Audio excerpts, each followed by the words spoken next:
What's up, guys? It is Modern Craftsman Monday, and this week we have PJ Antonik from Oak Development and Design. You might know him from Heart of Oak TV. He is joining us. We talk about his modeling career. That was the highlight. That was absolutely the highlight. We talk about TV. If any of you guys been down the road of being approached by some of these producers, you probably can relate. But then he goes into a super deep dive into the financials and really understanding how you can get into what we're not calling flipping homes. And then I think about 50... But not overly complicated. He dumbed it down enough. Oh, yeah, I understood it. You can make sense of it. And I think I'm giving you a cheat code here. I think it was 55 minutes in, we ask the listeners to help us redefine a term that we use in this industry that I think is it's due to be redefined. So make sure you guys listen. I was going to ask if you've lost your voice or if it's just your No, I was wicked sick last week. Like unbelievably sick. Wait, probably have coronavirus. And you're in the coronavirus sick? Literally in our studio. Yeah. It's like, hey, I don't want to do it over Skype. I want to be in person, so I give you this coronavirus. Yeah. No, I'm coming out of it, but my voice hasn't come out yet for some reason, which sucked. I had to do a bunch of voiceovers for NBC like yesterday. What are you doing? Wait, so are we going to dig right into the TV thing? Because we'll do that later. We'll do that. Well, what do you want to start with? I don't know. What do you I want to start with? You just brought up voiceovers. What were you doing voiceovers? Doug is getting hand wipes for you. He's nice. Perfect. He's like, this guy touched our cabinet. Leave those here. I'll wipe everything down afterward. No, I mean, as you know, we have a TV show about our business, which we'll dig into. And we launch, actually, this is very convenient timing. We launch season 2 on the NBC family of channels, NECN, NBC Boston Sports. Let's talk about season 1 first. Yeah. So season 1 was on a different station. Is that right? Yeah, it was on NECN, New England Sports Network. And now it's on NECN, which and is NBC Sports Boston. So NECN is New England Cable News. Gotcha. Which they just completely rebranded. Cool. They NBC bought the local affiliate, or they basically broke off the local affiliate. That local affiliate bought NECN, and they combined all 4 channels. So now they have a new studio in Newton. They're dumping all this money and resources into, and they completely rebranded NECN. They got rid of the kind of old school news approach, and they're going straight for lifestyle. How many people know that? I don't think that many. It literally happened like 3 weeks ago. Gotcha. So new branding, new colors, new studio, and everything's under one roof. So now NBC has Telemundo, NBC Boston, which is Channel 10. They have NBC Sports, which is NBC Sports Boston, which is where they air the Celtics. So they have a whole new studio with like a basketball court in it. It's crazy. Okay. And then they have NECN. So everybody's under one roof now, and they all share the same marketing people. Everything's under one. So you haven't changed. It really isn't the company. It's just the actual channel you're on? All the above. So NECN, New England Sports Network, is owned by the Red Sox. Oh. It's completely separate. So did NECN buy? How does that work? So it's kind of a I'm still trying to figure out why you're on a sports network. Well, he was. I still kind of am. So long story short, when we started my show, it's a show about us building spec homes in New England, which is really rare because most home shows you see are not in other than this old house. But the kind of more modern home show is in Texas because it's cheap to buy houses there, or it's in California because it's warm all year, right? Well, it's all good. But there's no home shows in New England. So you never see people dealing with snow, bad weather, any of that stuff, right? And so when we started the show, I had been pursuing being a host on HGTV for quite some time. Wasn't really getting anywhere. When I quit my corporate gig about 6 years ago. What does that mean you weren't getting anywhere? You were pursuing it. You weren't. I just wasn't. I wasn't getting traction as a host, right? Sure. And part of it was that because I feel like they shotgun, the industry with a bunch, like reach out to a bunch of people. Hey, we think you'd be great for your television show. You have a great presence. Let's talk. They talk to thousands of people. Yeah. And half of a person gets picked out of that. Well, so things have changed too. So like back when I was trying back in early 2000s, they were picking just, people who were good on camera that had somewhat of a skill. Right. They would pick up groom, like the Property Brothers. The Property Brothers are they're actors. Right. But they just happen to be handy. And so they got picked up because they were good on camera. Right. And I say handy. And they also have the twin thing going for them. They have the twin. There's lots of things around them that made them a good brand. Yeah. Right. That would never happen today because now there's so much going on social media, as you know, and there's so much going on with the networks, with these shows, and they've become such a big brand for these networks that now the viewer kind of sees through that and they really want to see authentic people. Right. And so. Well, you hear the word authenticity. Do you mean the Property Brothers are not authentic? Well, I mean. He didn't specifically say that. What you could say is this. They're very successful guys. Right. And I have a lot of respect for the empire they built. Right. Whether I believe that they're true craftsmen, that's a whole different discussion. Sure. Right. I mean, that's just the nature of television. But I mean, maybe I'm naive. I don't think they're promoting themselves as true craftsmen. They're not. The one does throw on a tool belt every now and then, I feel. Yeah, so do I. Yeah. So do I. Not much anymore. Right. But, it's so long story short, now we started, I had been pursuing HGTV. I actually got picked up for a pilot and I was pumped. So I just quit my corporate gig and I had called my agent in New York that I had worked with previous before I kind of quit the business and went back into corporate America.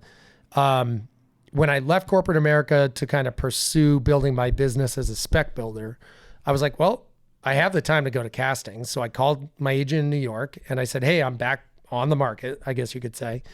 Why don't you start sending me out? And within 2 weeks, I nailed a pilot that the network actually picked me for.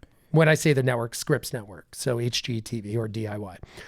So they had contracted a production company out of Knoxville, Tennessee to produce this home show. And it was called, House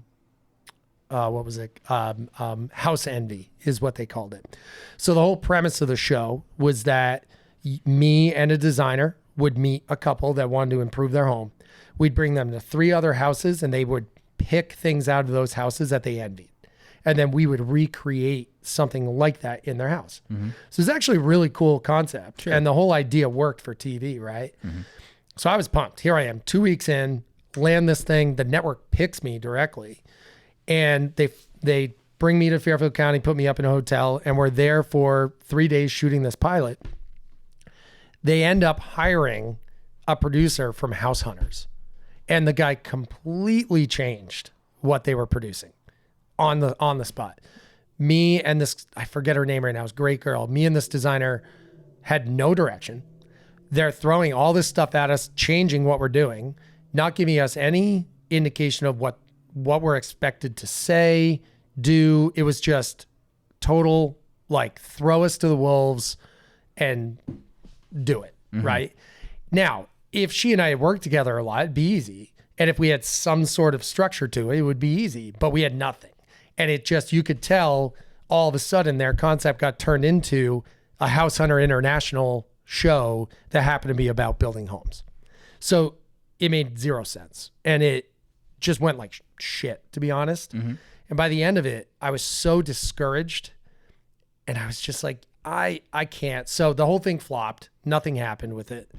And at the end of it, I was just like, I don't know. I just can't do this anymore. Like, I'm not going to be, I was 36 at the time. I'm not going to be a 40-year-old dude hanging on to a dream of being on TV. I just don't want to be that guy. And like, I have a family now. I'm building a business that's taking off. Like, I'm just going to focus on my business and my family. And so I quit. I call Abrams Artist Agency in New York, tell Mark, take me off your list. He's a VP of reality hosting at Abrams Artist Agency. You don't fire those guys. And I just was like, I'm out.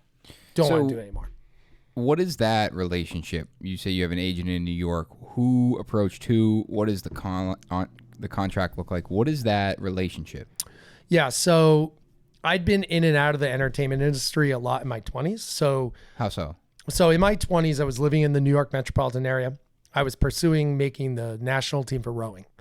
And during that time, I trained full-time for 8 years. And I had I basically would do anything I could to fuel my rowing habit. Damn. And so I was racing the single for the New York Athletic Club and trying to become a national team athlete, right? Got really fast, had a great time, would never give it back for the end of the world. Met my wife doing it. She was on the team at one point. And so during that time, I was swinging a hammer for my dad, running heavy machinery for my dad. I was selling real estate at one point, running a ski shop in the winters. And then I was also modeling in New York because I was super fit. And I was like, well, I look pretty good. I should try to do some modeling. And I just had this kind of like weird desire to be on camera. And so through that, I started landing some principal extra roles on things like All My Children and Ugly Betty. And I was in a movie with Joaquin Phoenix and We Own the Night. I'm in the first scene behind Eva Mendes. Dude, I just saw The Joker. I heard it's amazing. It from an artistic standpoint, yes, it was not what I thought. It was so dark. I heard it's. I watched it on the dark. plane ride home, and I'm like, this isn't what I want to watch. Yeah. Not like I expected to laugh. Dude, that dude is a legit actor. Yeah. Like when you're on set with that guy, he is so in character. We had in this You scene, can tell. Oh, When he just won an Oscar, I think. he did, yeah. And even up on stage, it's like he went, I want to say, off the deep end, right? With kind of like promoting his thoughts, but not one person was in the audience like, dude, shut up. It was just like you had to listen to what he had to say. And he didn't even go off the deep end. That's how he is. Right? Like that is I him. mean, for like society. Yeah. Yeah. I mean, he definitely went off deep end a little bit, but he reeled it in. Yeah, no, end. for sure. But everyone was like, okay, yeah, we respect, like that's who you are. We respect that. Yeah. So, I mean, I could tell you if you watch We Own the Night, the first scene is in this nightclub and there must have been 1,500 extras. I was a principal extra, so I was kind of like in the foreground right behind them. And he walked through that club as if there was nobody in there. He was so in the zone. It was mind-blowing. The guy's unbelievable. Yeah. So long story short, I was doing kind of the New York, I guess you could call the New York scene, going to castings every 2-3 days, in and out of the city. I was living in Connecticut or Westchester. And so during that time, I landed a print agent at Abrams, realized I hated scripted acting because I sucked at it. I'm just not good on script. But I really like being on camera and I'm really good kind of just off the cuff, right? So I mentioned this to him and he was like, you should talk to our reality department. And I went and met with them and they were like, yeah, we'll take you on. And that was it. That's how it happened. And it's not easy to get an agent in New York. So I kind of like struck, I was pretty lucky. It definitely wasn't because I was very talented. It was more because I had the skills as a carpenter and they saw me as a potential host on a TLC show or something like that. So they already knew the road you were going towards the carpentry thing. They were the ones that were like, this is what you should do. Yeah. It was really interesting. So how are they paid? Are you like, they took you, you said they took you on. Are you paying them at this point? No. So it's based on the deal. Agents make 10% of what you make. That's just how it works. And then obviously like if the deals are bigger, they may try to negotiate with you, whatever. But to be honest, you go on to be Joaquin Phoenix. He's taking 10%. Oh yeah. Yeah. So that's, I mean, it makes sense. They're trying, they want to get you to be as successful as possible. Well, that's the tough part with the entertainment industry. A lot of agents don't do anything with you until you make a name for yourself. Right. And then all of a sudden they're like, okay, now we can book you out. So they don't want to put any effort into you until you prove yourself. Right. And so I just got to a point with the whole show. When I say show, the whole entertainment business, I just got so burnt out. And then I left it, went into the corporate world. And then when I came back to it, and then that bad experience happened right out of the gate, I was like, you know what? I'm out. I just don't want to do this anymore. What were you doing in the corporate world at that point? I was a marketing and sales guy. So I was a marketing manager for a footwear brand locally called Vibram. They make soles for shoes. And then they also make the Vibram 5-finger, the shoes with the toes. Oh, yeah. Yeah. Okay. And so I was a marketing manager there. And then I got poached by a licensed sports toys brand. And so I was managing the marketing relationship between the NFL, NHL, MLB, and this toy company. It was actually a really cool job. It was very interesting. I learned a ton. During that job, I was commuting from Acton to Dedham, which I don't know if you've ever been up 128 or Route 2 in the morning. It is a nightmare. Okay. And so after almost 3.5 years of doing it there, I think it was 3.5, I can't even remember. One day I was really frustrated with the company, really frustrated with the direction, my career. I wasn't happy. I was burnt out. I was traveling 100,000 miles a year in the air. I just was burnt and really struggling with what to do with myself. And so during that time, I had done my first house. I flipped my first house. My wife and I came into about 50 grand for unfortunate reasons. And we were like, well, we should, I sold real estate. I know how to build it. I built houses from the foundation to the roof with my dad. If these idiots on HGTV can do it, why can't I do it? So I went online, found a house in Hingham, went to look at it. It was a short sale, and I bought it that weekend. And for 9 months straight, I worked in Acton Monday through Friday. Oh, you losing a mic?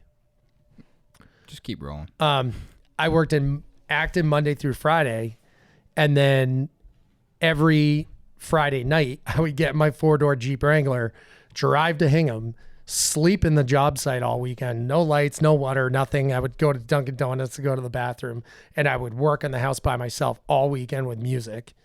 And I half gut the house myself. I did a cantilever deck off the back because it was on a marsh all by myself. I mean, I literally flipped the entire thing by myself in 9 months on the weekends, worked 7 days a week. Yeah. Never stopped. You had kids? I had no kids at the time. Okay. My wife was pregnant Okay. with our first kid. So at the end of that, I sold it and I paid off half my college, which I was struggling to pay off. And I was like, I think there's something here. Let's do it again. Yeah. Right. So, but because I was having a kid and I knew I couldn't work 7 days a week anymore, I was just like, there's no way I could do it myself. I have to partner with someone. So I did a house on the Cape in Chatham. I grew up in Harwich. So my best friend down there, this guy, Mike London, unbelievable craftsman, best finished carpenter you've ever seen in your life. He and I partnered on a house in Chatham, and the roles were I would find a way to bankroll it through conventional banking, and then I would manage it all, and he would execute the job. Well, halfway through, my wife calls me. I was on a trip. She calls me and she's like, "You know what you should do on Monday?" I'm like, "What's that?" She's like, "I think you should just quit your job." And I was like, okay. Hold on. Is she still pregnant or is She just got married. We had just had our first kid. Okay. Yeah. And did we? Yeah, we had just had our first kid. Oakley was 8 months old. Okay. And I was like, Lizzie, this is like financial suicide. Are you out of your mind? You're crazy, right? I was making really good money at OYO Sports Toys at the time. More than I still make now on paper, right? And I was like, I can't do that. So I came home on Monday, went to work. Tuesday morning, I walked in and I quit. And she talked you into it. She didn't even say anything ever again. She just planted the seed and you thought about it the whole flight home. Yeah. All Monday. Yeah. I walked in Monday, got pissed off, unhappy with the way management was running things. And I was just like, oh, and then back to the commute. It took me 2.5 hours to get home that day. The day you quit? The day before. Oh, okay. And I was like, I can't do it. I just can't do this anymore. It's a 28-minute ride. It probably took you like a third of that when you quit because you didn't leave during rush hour. Correct. And so I walked in on Monday morning. I got pissed off over one thing and I was like, that's it. Walked into my boss's office like, hey man, this isn't working. I'm out. And he's like, really? I'm like, yeah, I'm out. I'm giving you my 2 weeks right now. Walked out of the room. We get along great. He was an awesome boss. We still talk to this day. He came around the corner. He goes, I think you should just go home. I think we'll pay you for 2 weeks. Yeah. And that was it. Like that Tuesday, I was gone. I think the 2 week thing is tough.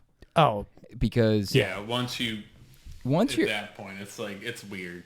Yeah. And it's, for a lot, like especially if it's for a reason you left because you were upset about something. I was unhappy with my life. It was affecting my family life. Sure, but but ultimately you left because of that, and he knew that you weren't leaving because you were going to pursue this new great idea and you were all happy about it. You were upset. No, mind you, the house in Chatham, we put on the market in September. I don't know if you've ever tried to sell something in Cape Cod in September, but you're fucked. No. Like that thing's... What was it? What was that project? What was the scope of that project?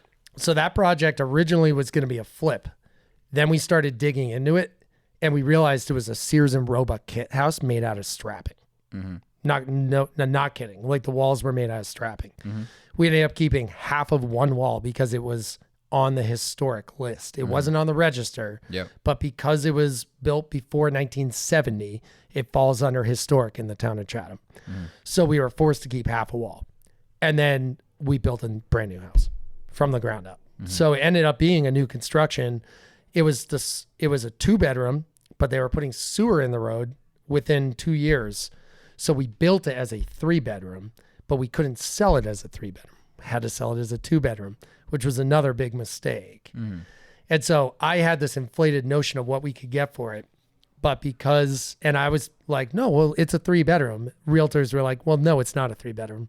We can only comp it as a 2-bedroom. Mm-hmm. So I ended up having to price it lower than I wanted to, which sucked. Mm-hmm.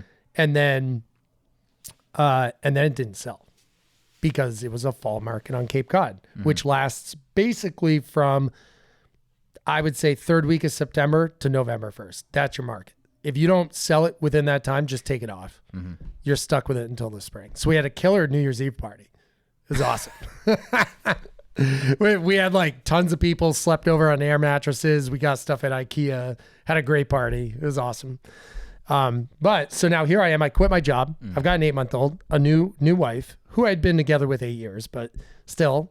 And now here I am like, shit, why'd I quit my job? Yeah. Because by the way, I worked for a sports toys company. When you make all your money over the holidays, because of commissions, right? And so I left $100,000 on the table. Wow. And then I quit my job, had to support my family, had to support this house because now I'm paying a mortgage on something I'm not selling. Mm-hmm. Right. It was kind of a tough time, but I was happy. I wasn't struggling driving to work. It was a tough time, but it wasn't a big deal. What'd you do when did you sell the house? So we ended up relisting it like February 1st or somewhere around there. And we sold it by April. It was gone. And by the way, it was the highest selling 2-bedroom house in Chatham in history, not on the water. Of course, because it was a 3-bedroom. Well, yeah. And it was a really nice little house. But all right, so from September till April, what were you doing?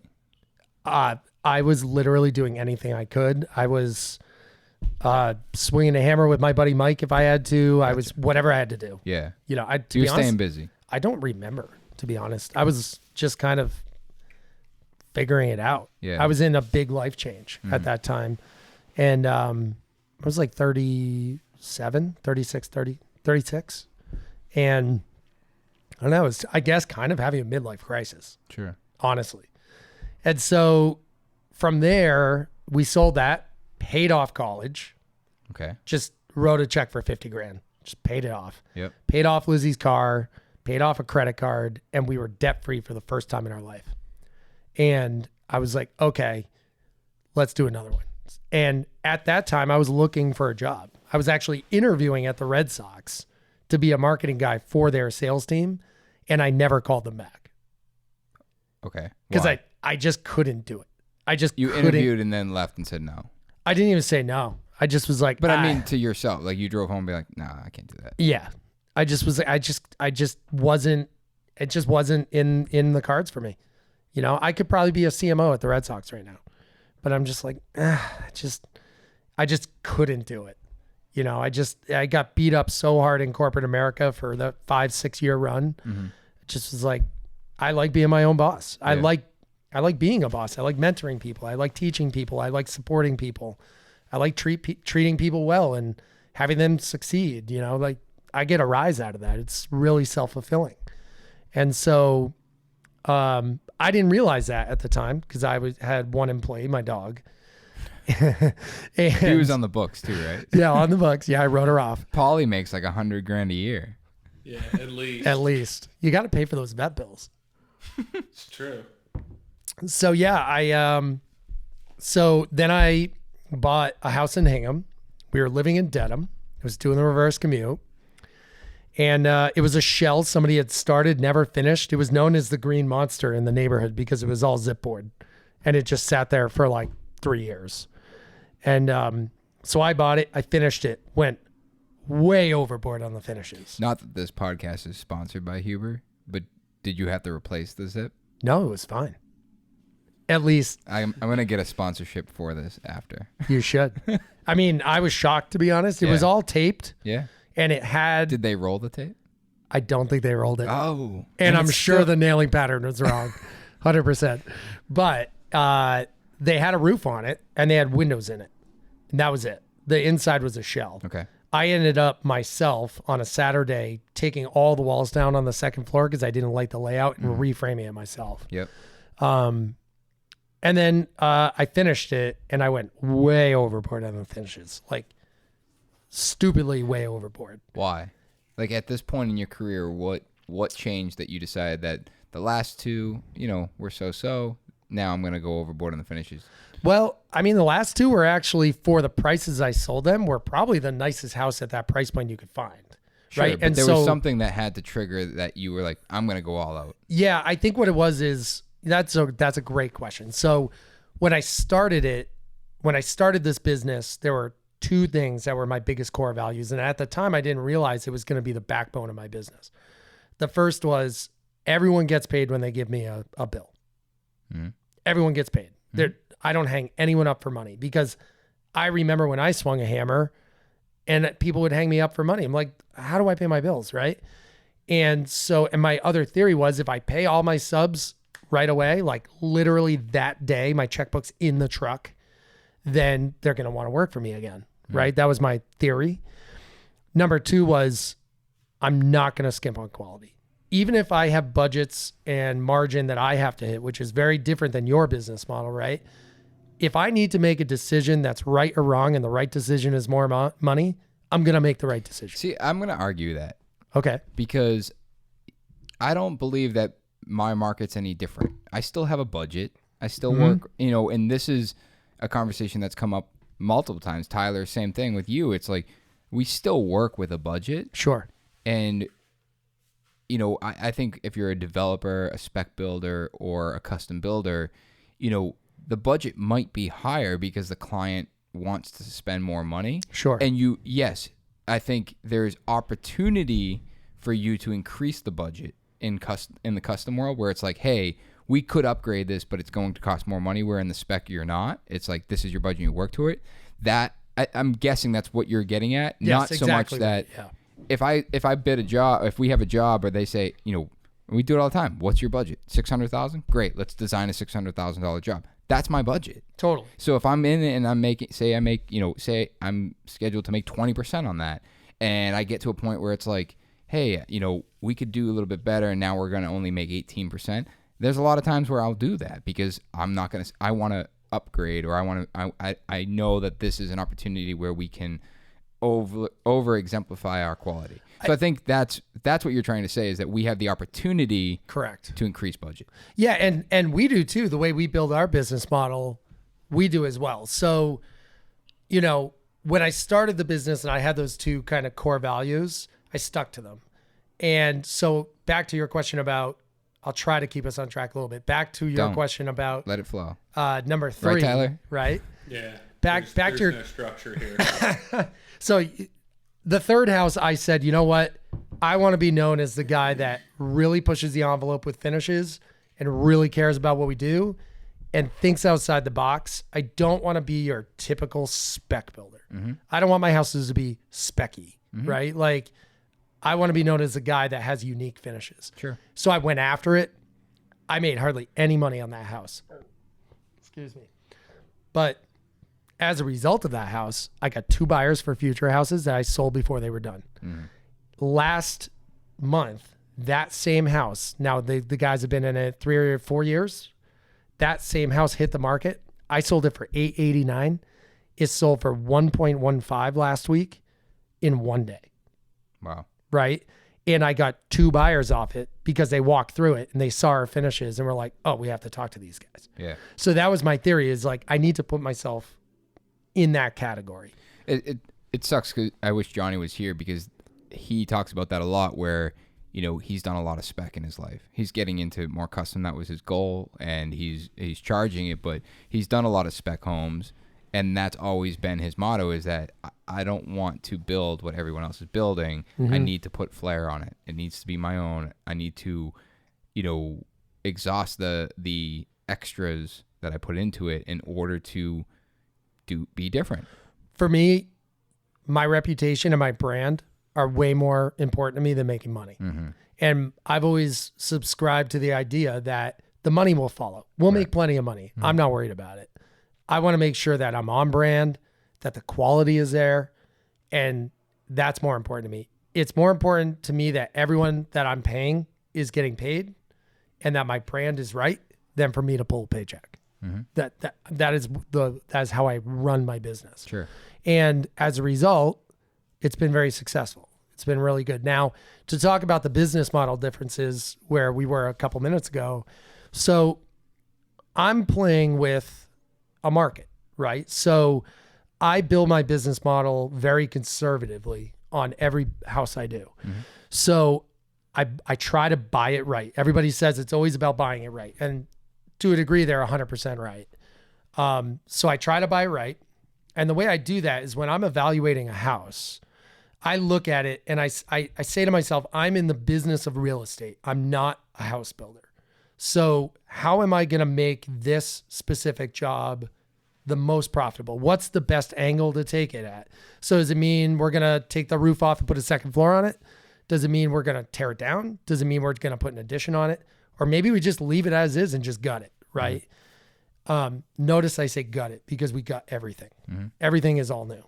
And so I sit there and I crunch the numbers and I look at how many square feet versus the square foot price versus where I think the demand is. Is it a big enough house? Does it have enough bedrooms? All that stuff comes into play. And then I basically narrow down, okay, I think that this house we need to put a second floor on in order to get the square footage to make the numbers work so I can get the right Just for right. context, and anyone that, like, a lot of people want to get into this, right? And buy and flip and develop and build spec. What is that? You're saying when you look at a house and you're considering it, how long is that process from, like, are you meeting with a real estate agent? Or are you looking at it from the street? Are you looking at it on Zillow? Is it you sit down and draw plans, or is this just you come across a listing, you think about it for an hour and you pass, or you put more money? It's a great question. So that process has changed over time as I've become more educated and I've learned my lessons, right? And listen, I make mistakes every day. We all do. We all do. Yeah. And I'm going to continue to make mistakes, and eventually I'm going to lose money. It's going to happen. But I've learned a lot of great lessons. That third house on Guilford is a good example. I made 6% on that house. I made no money, right? But again, it wasn't about the money. Mm-hmm. So now, like in the past, I would, look at it online, come up with some ideas, go look at it, walk through it, maybe go back to it again, and then like really kind of to me, the factors that really drive the price of real estate is square footage, number of bedrooms. Those are the two big items, right? Mm-hmm. Then you have things like, can I get a finished basement for a playroom?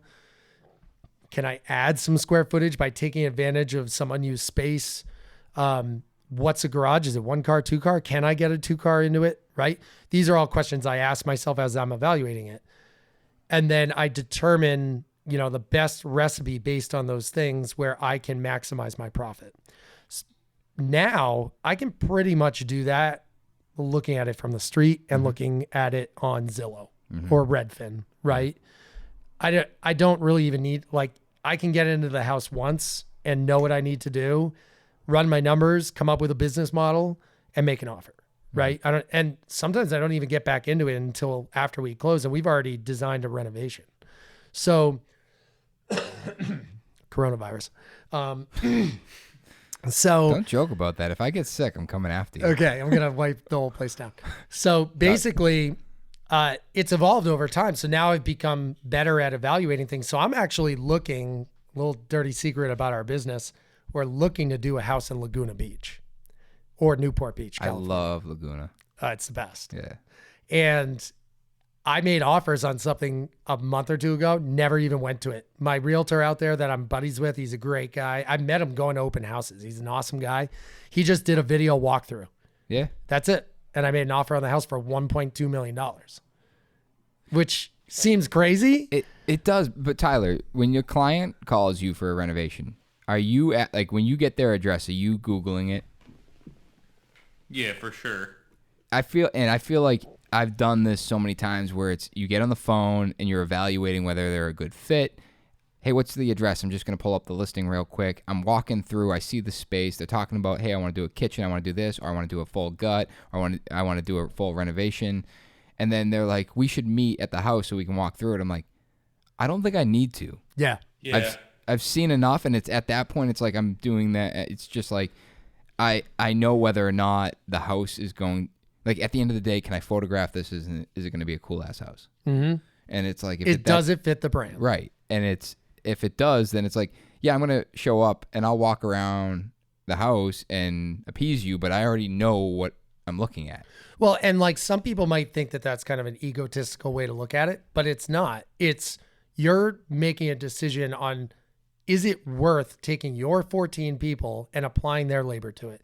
Is it worth pulling them off other jobs? Is it worth the investment of time, energy in order to do this job? Or are these people crazy because what they think is going to be 400,000 is really 700,000? Well, I feel like I run into that all the time. Every day. You know, it's... I feel like even with customers at this point wanting to do remodel projects, that I'm not visiting homes until I basically have a number given to them. And it's not because, one, I'm trying to save time, but it's also somebody comes to you for a bathroom, somebody comes to you for like a master suite, or somebody comes to you for a basement renovation, whatever, a kitchen, that you know where your numbers are going to be regardless of the house. You can see how much the house costs. You can kind of come up with a budget and get a preliminary approval sight unseen. Like, I just ask people, send me some photos of the space.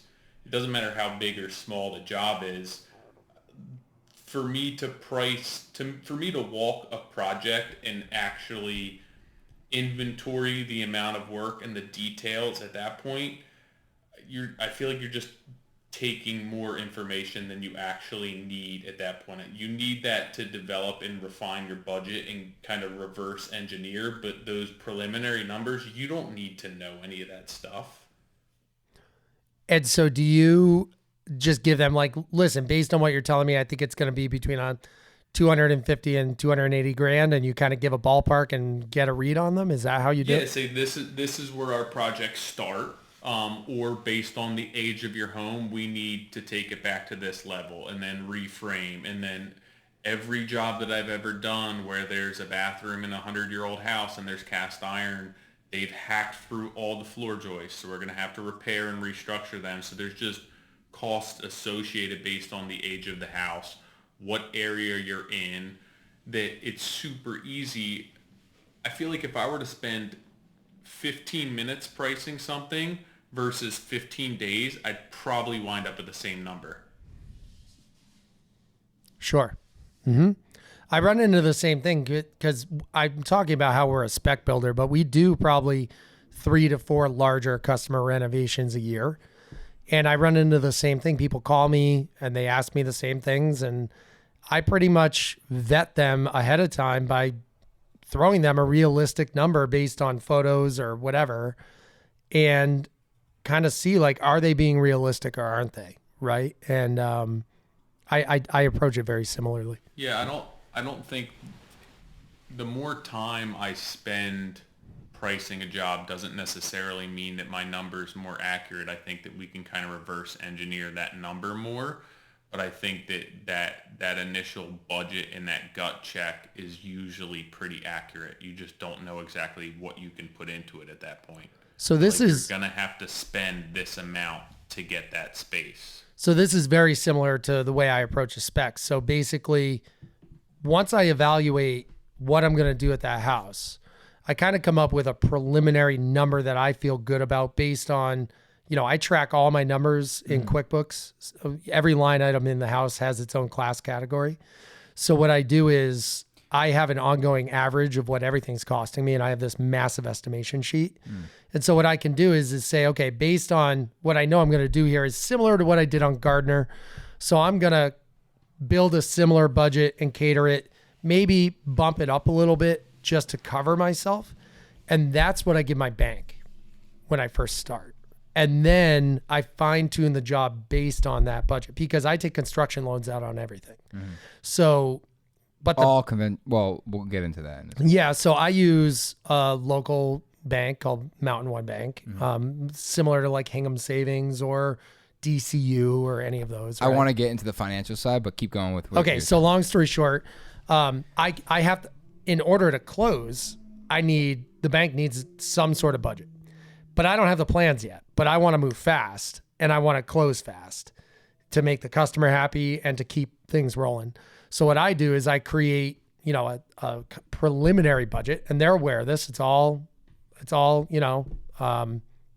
above board. And so I give them a preliminary budget, say, listen, this is what I'm going to pay for the house.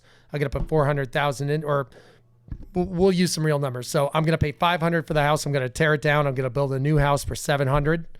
And then I'm going to sell it for 1.6 million or something like that. Right.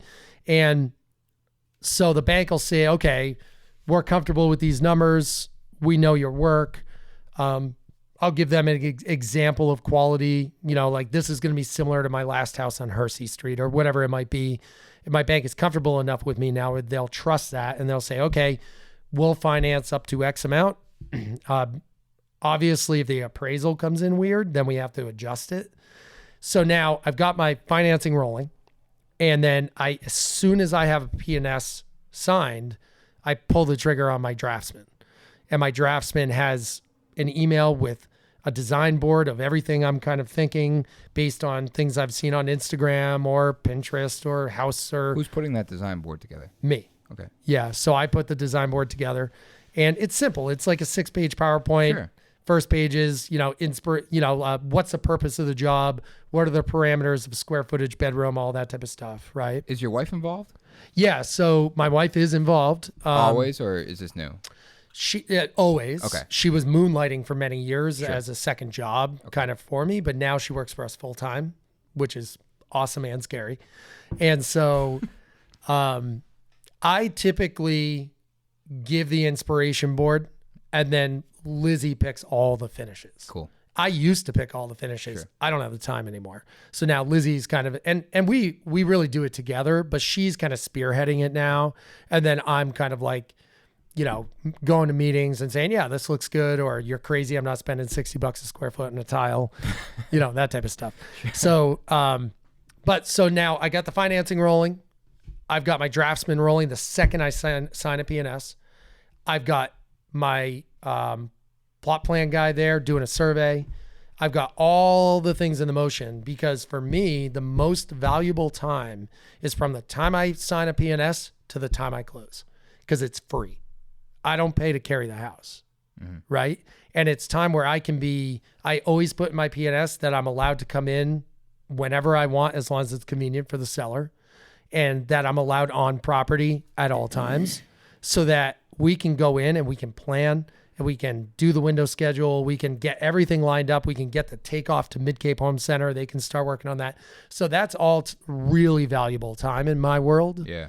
And so the day we close is the day I put my building permit in. Literally that day. Like when I put the building permit in, my name isn't even on the record yet. Right. I have to change it to my name. And the building process has started. Then my demo guys are there the next day. And we're rifling through because as long as I have my building permit in and active and rolling through the motions, they're pretty cool about us like starting the demo of the interior. And so literally day one, permits in, day two, dumpsters there. And we're just going to town. And the second that permit is active, we have lumber on the ground and we're moving. And so for us, the biggest thing is speed because I'm carrying the house. Every day that goes by is interest paid that I never see, because all construction loans are interest only. Mm-hmm. So at the end of the job, if you haven't sold it, you could be paying. I mean, I had one job I was paying $5,000-6,000 a month interest. Never see that money ever again. And I might as well just go to the porta potty and put $6,000 in the porta potty. It's literally like that. So for me, this goes back to the margins, right? So now at the beginning, I said to the bank, okay, I'm going to pay $500. I'm going to put 7 in, and I'm hoping to sell it for, usually I know I can sell it for 1.6. Like that's a number I feel good about, but I build the business model off of 25%, wherever that number lands. So it could be 1.4. I'm not going to do that math in my head right now. But so say I know that a realistic get out, I know I can sell it for 1.4 million. That's what I build my business model on. So that I know if the coronavirus hits and the economy tanks and I need to get out, I can fire sell it and I'm out clean. Right? That's the best advice I can give anybody looking to do what we do. You need to have a realistic budget and business model. Then that leads me to being able to make more expensive decisions, because I know that there's a good chance I could sell it for 1.6 or 1.5 or whatever that number is, right? And so what I do, I build the business model, and the spec sheet and everything, all the finishes are based off of, and the budget are all based off of this realistic business model that I know will work and I can get out clean. But if the market's real good, halfway through, I may say, you know what? Instead of spending $12,000 on appliances, let's go for it, because we want to hit a different market and we want to go for the 1.7. Let's go all sub-zero, and let's just go for broke, and let's do the apron in front of the garage, and let's do, you know, the full wood burning fireplace or whatever those expensive add-ons would be. I'm also leaving room so that if I pre-sell it, I can sell those options and make more money. Right. Right. And so, well, I think that's the goal with building, and I'm speaking from zero experience in spec, but that would be my goal as in selling a spec home, is to build the upfront interest where you got to a point you could then upsell the improvements. Yeah. It's like, this is what we're planning on building, but here are the options. We're at a point where you have the option to make decisions. Yeah. And, you know, but I think, and I'm sorry, I'm interrupting, but I feel like, and I think John would argue with me here, is that the pre-sale or the selling midway through becomes complicated, because that throws your schedule off. That throws all of your plans off, and that becomes more expensive. So, or can become. I agree and disagree with some of that. So a lot of guys hate pre-selling because of what you just said that John would have his opinion about, and they lose control of the job, right? I fucking love it because it's sold. And I know that now I can do another project, because banks are only going to lend you so many loans if you haven't sold anything. And so if I sell something, it gets it off my books, and the bank's like, all right, we're ready for another one, right? So it allows me to do more. It also allows me to make a cooler house, because I can push the envelope with the finishes now and sell those add-ons. The person that's controlling the budget is now a client that you have the opportunity to leverage. Correct. So that's now where our business models blend. Right. Yep. And so what we do, we still build a way above builder quality house. And a lot of times I end up, if I don't pre-sell it, I end up buying my own add-ons. I hate the fact that you just said that, and it's not you, but the fact term builder's quality. Builder quality. Yeah. It's like I would consider myself a builder. John's and you just used it, but it's commonly used. It's like, oh, well, that's builder quality. Yeah, that's a good point. I don't disagree with you at all. I hope you never say that again. I'm never going to say it again. So what would we call it? Hey, I don't know. Because I don't want to say spec, because that's unfair too. No, and then people totally say, unfair. "Oh, that's a spec." Do we call it? House. We should come up with a name right now. What do you think? I don't know. I feel like builder's grade is just a go-to. I know, but he has a good point. It's a completely legitimate point. I just don't. I think that You know what? Subpar. Let's put this out to all the listeners. When they listen to this next week, we need to come up with a new term for quote unquote builder quality that really puts it into a category of crap. Apprentice quality. Yeah. Apprentice. Hey, there's some good apprentices. Apprentice quality. Oh, look at that apprentice quality house over there. That's funny. Yeah, I mean, I my point is we go well beyond what a lot of I hate the term house flipping because you could define me as a house flipper. I used the term 2 episodes ago, and someone called me or messaged us and was like, "I hate the fact that you said house flipper." Yeah, because I buy something, I fix it, and I sell it. So yeah, I flip properties. But let's be honest, the term house flipping has such a negative connotation. It's the same thing. It's like, right? Oh yeah, this is a flip, huh? Yeah, exactly. Like everyone looks around. And so we do not use the word flip in anything. I use it as hashtags just because people, gravitate to it, whatever. Sure. But outside of that, I call us custom home builders because we really are. We just happen to custom build them for ourselves and then sell them. Right. And so where were we before that? I kind of lost my thought. I know. I kind of. I was trying to think of flip still. Flip. Was still stuck on that, never using the term flip. I know what we were talking about. So basically, a lot of times I end up becoming my own I lost myself again. I end up becoming my own client and I buy my own add-ons because we get further into the project and I realize, oh, this is a really cool house. Right. Like I know that we can get a big number for this house because the comp down the street just proved to me that we can get way more than that. Sure. So let's go for the better appliances. Let's do the freestanding tub. Let's do the metal roof on the porch, whatever it might be. And who's lending you that extra money? Me. Yeah. Yeah. So that's where it gets tricky. Right. Because you can't go back to the bank and be like, hey, I'm going to buy Sub-Zero. Can I get a little bit more money? Yeah. They don't like that. So let's talk about the financial side of it of, building these homes is you're working with conventional money. A lot of times you hear investors.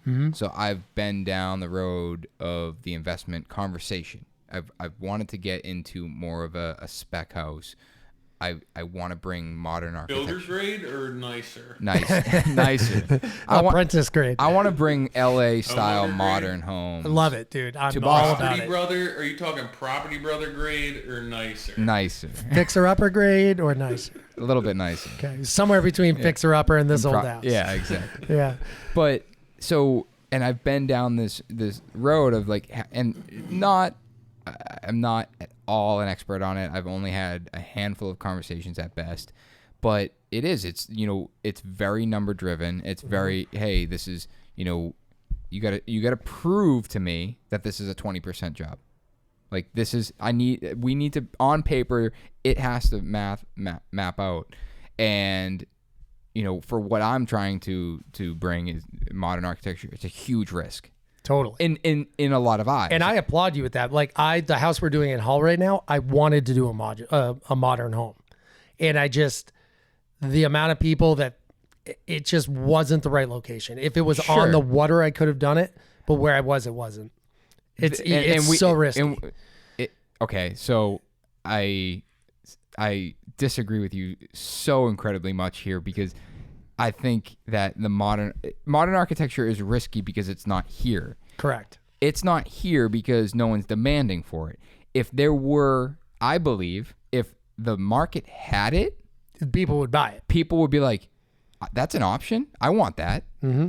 And there's a few people doing it. There's a handful of great architects around here that do it, but it's very client driven where it's like, if you threw, true modern, like not the bull crap, like 1x4 baseboard that I'm looking at my office here, but like true, like well thought out design, big glazing, concrete, steel, like well thought out. I truly believe that if that was on the market and someone put a for sale sign out front, people were like, I didn't know that was even an option to buy as a quote unquote spec. I 100% agree but with you are right where it's from an investor standpoint, it's a risk. Yeah. It's like, no. Build a colonial. Yeah. And it's it's for me, I'm going to do one. I'm just waiting for the right spot. I just haven't found that right spot yet. I really hope I find the right spot first. Oh, no. Now it's happening. Anyway, going back to financial, right? So you're working with conventional money, which is in some way, it's less expensive typically. Yes and no. All right, let's talk about someone new getting into this. Sure. It's less. It's cheaper to work with a bank than an investor for your first. Typically, because an investor is cold with you, a bank's cold with you. You need to develop relationships with either, but investors or blend the two. Right, you absolutely blend the two. Let's keep this conversation simple, one or the other, right? Yep. You're working with conventional money. You're approaching the bank. You've put together. I'm going to buy the house for $500. I'm going to put $700 into it. I've got an appraisal saying I can sell it for 1.4. The margin is there. Can you lend me the money? Mm-hmm. So what's that what is that process beyond what I just simplified it? I don't talk about this a lot, and this was the hardest thing for me to figure out. Let's talk about your first. So I'm happy to talk about it and help people understand this. Because it's not cut and dry. It's not easy. It's especially when you get into investors. It really is. It's a Wild West. Yeah, it's really relationship, and they have to trust. They're trusting you with $1 million. Totally. Yeah. So I mean, at one point last year, I had $5 million out in loans, or $4 million at one point. I mean, that's a lot of money. Yeah. And to know that there are people that trust you enough to give you that much money is like mind blowing. Right. It makes you work so much harder because you're like, I want to prove that I'm going to pay them back, and they want to do it again. Mm-hmm. Right. And so again, all of my business models. So when I say business models, each house is its own business model. It has its own budget. It has its own return. It has its own purpose, everything about it. It has its own brand. And so each one of those business models is built the same way, in the sense that, again, I know that it's a conservative number. I'm realistic with my estimate. A big mistake people make is they convince themselves that they can do it for a certain number. That's not possible. Mm-hmm. Data doesn't lie. Right. So be realistic and actually put real numbers together. And if you don't see that margin when you're building that business model, it's not right. You either need to change what you're doing to the property, or you need to buy it for less money so that you have the proper percentage. If your number's 22%, if it comes in at 19, don't do the deal. Figure out how you can change it to hit your number and trust your number. You build a business model and you follow it. That's the most important part. Then once you get that business model, you basically go to the bank. You do exactly what we're saying. You tell them the project, the scope of the project, the base ballpark numbers that you're going to do, and then build the budget, whatever. So the way conventional loans work in the construction world, it's 25% down of the acquisition. So if you're paying $100,000 for something, you're paying $25,000 at closing, and they're going to fund 75% of it. Does that make sense? Mm-hmm. Then you also need to put down an interest reserve. They weren't doing them for a while. Everyone's doing them again. Mm-hmm. An interest reserve is a percentage of money that will cover your payments for a minimum of 6 months. If you're new to the game, they're going to make you put 12 months of payments up front. Now that money goes into a separate account. It earns interest, and they pull your payments out of it. But that could mean your 25% down payment is now like 40%, right? So it sucks because it's a lot more cash up front. Mm-hmm. But it's also good because you don't have to worry about paying your mortgage payments. They're there, right? So as much as it sucks to put it down, you're you're prepaying 6 to 12 months. Yeah. Now I can leverage and say, listen, I've never had a loan longer than 7 months. Because that's the relationship building. That's the relationship. So now I can negotiate the fact that I only need a 6-month one, but if I don't sell it in 6, I have to give another 6, right? So there's caveats there. So that's kind of how traditional lending works. So now how does the construction side of it work in? So now if I say I'm going to buy it for 100,000, we'll go super simple here. If I'm going to buy it for 100, I'm going to build $100,000 into it, and I'm going to sell it for 300 or whatever that number is. the construction loan comes as a bundle. So you're paying 25% down plus your interest reserve at the beginning, and that's all the money you put up front. They will pay the remainder of the down payment to close the deal at the beginning, and then they will cover 100% of your construction costs. So here's the tricky part. Just because that 100% of that 100 grand of construction costs is there, doesn't mean you have access to it. You can't pull framing until an inspector goes there and they see the framing done. You can't pull kitchen cabinets or appliances until they're installed. So you then also need to have a cash reserve of money, of cash flow, so that you can fund those things and then collect from the bank. So not only do you need your 25 to 40%, depending on your interest reserve, you also need some cash flow money so that you can get the ball going and get started. Right. And this is where you can blend money. Where you bring an investor in, you pay him 20%. Say you borrow 100 grand from him for the construction, you're paying him 120 at the end of the job, but you're using his cash to basically fund it. Yeah, what I would suggest, simplify it. What I would suggest is you just borrow some cash flow money and then use the cheaper bank's money to actually do the build. So maybe you need 30 grand of cash flow, right? Typically on a job, I like to have about 50 grand up front on the size of jobs I'm doing. I like to have 50 grand of cash so that I can make sure the foundation guy gets paid when he comes for a check. And that's the whole core value of my business. I pay everyone right away. Now, I have 4 projects going up right now. I've got a lot of money rolling around. That's not mine, right? But I'm responsible for it all. I sign personal guarantees for everything. And so we're at a point now where I actually have an office manager who's cutting the checks, which is like, it was like mind blowing. It saves me so much time. And so we've gotten a little more strict with that. Like if you get a check invoice in this week, we'll pay you the following Friday. Sure. That's basically that's exactly how ours is set up. Yeah. I would say it's not as smooth as I would like. It never is. But that's our goal, is that within 7 days the check's cut. Yeah, exactly. So I say we pay right away, like day of. We're not quite there anymore. We're too big for that now, unfortunately. There are a couple guys I still pay day of because they're old and salty and I won't get them otherwise.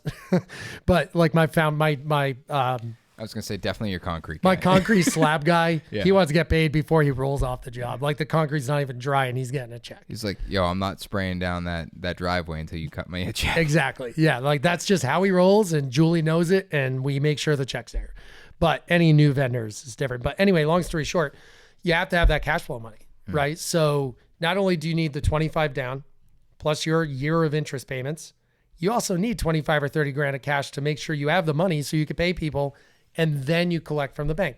Now, don't worry, you're going to have that 25 or 30 back when you're done with the project, because it's the construction draws will all come in and you'll have that money. Don't spend that money. Keep that money in case you don't sell the house. Yeah. Really important point, because you might not sell it and you might have to carry it and you might have to drop the price and take a hit. You got to make sure you don't get in trouble. So having that extra money, even if it's money that was expensive to borrow, it'll let you sleep at night. That's really important advice. I didn't learn that the hard way. I kind of learned it the hard way. I had to borrow a little extra money on the Chatham house, which I knew I had available to me. I just didn't take it because I didn't want to pay interest on it. But I ended up tapping into it to carry the house. And then everybody got paid off at the end, right? And so that's the way I build my conventional loans. Now, how do I blend investment money and conventional loans? Several ways to do it. The banks don't allow you to have a partner of more than 20%, or they are considered part of your organization. And that completely changes the whole banking model. And the FCC regulates all this stuff. So when somebody gives you money, they want to put a lien on the house. So if you were to give me $100,000, you're gonna say, well, I want a position on the house. I want to put a lien on the house for 100 grand. Well, the bank gets first lien. It's in your contract with the bank. Nobody else gets a first lien. So you're going to get a second lien. So meaning if I go belly up, the bank gets paid first once everything flushes out, and then you get paid second, and you might not get all your money, right? But if you have a lien on it for more than 20% of the value, then the bank's not going to allow you to do it. And you have to be upfront with the bank. If you're going to bring outside investment in, you have to be straight up with them. Don't lie about it. Don't hide it. Just say, hey, listen, I'm bringing some outside capital in. They're going to love that because they see that other people are trusting you. I'm bringing outside money in. They're going to put a second position on the house for X amount, and it can't be more than I do 19%, right? Then over time, you'll get a good relationship with somebody, and maybe you can get to a point where you don't have any lien on it at all. And in that event, you might trust me a lot, and you might say, okay, listen, I'm not worried about putting the lien. I know I'm going to get my money back. I made great money on the last job. I'm not worried about it. But maybe you build them a mortgage and notarize it that they hold. And so if you go belly up, they can then act on that mortgage and put a lien on the house, right? So that's a nice way of saying, listen, I have 150 grand of unsecured capital coming in. So the bank's pumped because there's no other liens on the house. But your investor's happy because he has a piece of paper that basically, if he went to the deeds office, he could put it in, and now he has a second position, right? So there's a good way to make your investor feel comfortable, but then also get the cash in and make the bank happy because there's no second position, right? Because every time you take a draw on your construction loan, they actually pull your title every single time, and they check to make sure there's no mechanics liens on it. So this is all stuff that took a long time for me to learn. And now that's the way I do. Like right now, I'm fortunate. I've been very successful, and I've built my little pot of gold. And the goal is eventually I don't use banks. I'm not there. I'm probably 5 years away. But I'm at the point where now I'm not bringing any outside investment in to fund my jobs with my commercial bank I can fund about 3 on my own. That's leveraging me pretty hard. And then I start to bring outside money in. And I have a bunch of investors that have been very good to me, and I've been very good to them. I paid them very fruitfully, and they've made great money on me. So it's really, really interesting, this whole world. And just remember, everything is negotiable. Everything. So two things on the investment side do the interest that you pay for hard money or investment money, has that changed? It has. Down. Yeah. I mean, when you're new to the game, you're going to pay a lot of points. And for those of you that don't know what a point is, basically, if you're going to borrow 100 grand, an investment, like an outside investor might say, okay, I'll give you that 100 grand, but I want 4 points up front. That's $4,000, right? I want 4 points up front, and I want 17% interest on the money annually, paid on the back end. Or maybe they want it every month. They want to get paid out. So those type of deals are out there. They're not good deals, but they're out there. And you might be in a position where you're like, well, listen, I don't have the money. I really want to do this job. You look at your business model, you might make the decision that it's worth the extra money because you know it's easy money. It comes in one shot and you can roll, and it's your second house and you're trying to build your business. It might be a good economic move for you. As you become more seasoned, then you can negotiate those points down. You could say, well, no, I'm only going to pay you 2 points. And by the way, I'm going to split it. I'm going to pay 1 on the front end when I close on the house. I'm going to pay 1 on the back end when I close on the sale. Right? So you're putting less cash out of pocket. For me, because I like doing multiple projects at once, it's all about conserving cash. So it might make more sense for me to pay a half extra point if I could pay it all on the back end, because now I have more cash to do more projects. Right. It might make more sense for me to pay less points and more interest because I know I can sell it really quick because I have a buyer in my back pocket. Right. So there's different ways to look at it. Everybody's going to want, I'm kind of moving fast here, but everybody's Dude, I'm keeping up. Gonna want Tyler, you keeping up? Yeah, I'm good. So everybody's going to want a minimum guarantee. So they're going to say, I want 14% over 12 months, but I want a minimum of 8, no matter when you sell it. No prepayment penalty, but I want 8% on my money, guaranteed. That's very typical. If you get a deal where that doesn't exist, you should not tell that investor that exists, and you should hang on to them. But that's typically what happens in all the deals. And then on the private side, what if you're not putting any money up? What if you're like, well, I don't want to use any of my money? You hear these what what are those conventions people go to? Fortune Builders, where they go and they go for your free seminar to learn how to use other people's money, right? I'm going to tell everybody listening right now, do not go to those things. They will suck the money out of you, and you will find a hard time to be successful. Learn who's doing it and go get coffees. Sure. That's how you're going to learn. Yeah. Going to Fortune Builders, you're wasting your money. But they promote use other people's money. And it does exist. You can do it. Absolutely. 100% you could do it.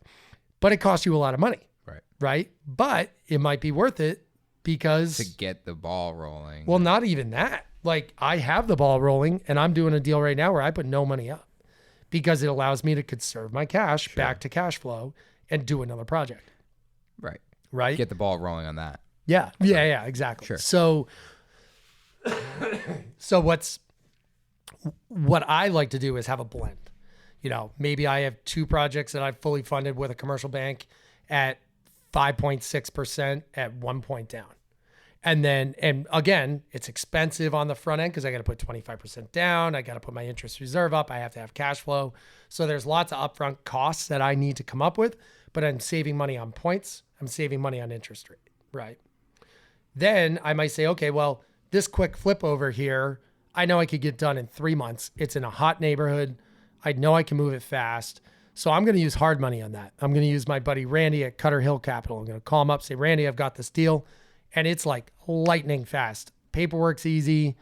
I get it approved in 2 days. I get a commitment in 2 days. And I could close in as quick as a week and a half if I wanted to, which I never do because remember, I like my free time of planning. So I always push it out at least 45 days. But the money's fast. I get it right away.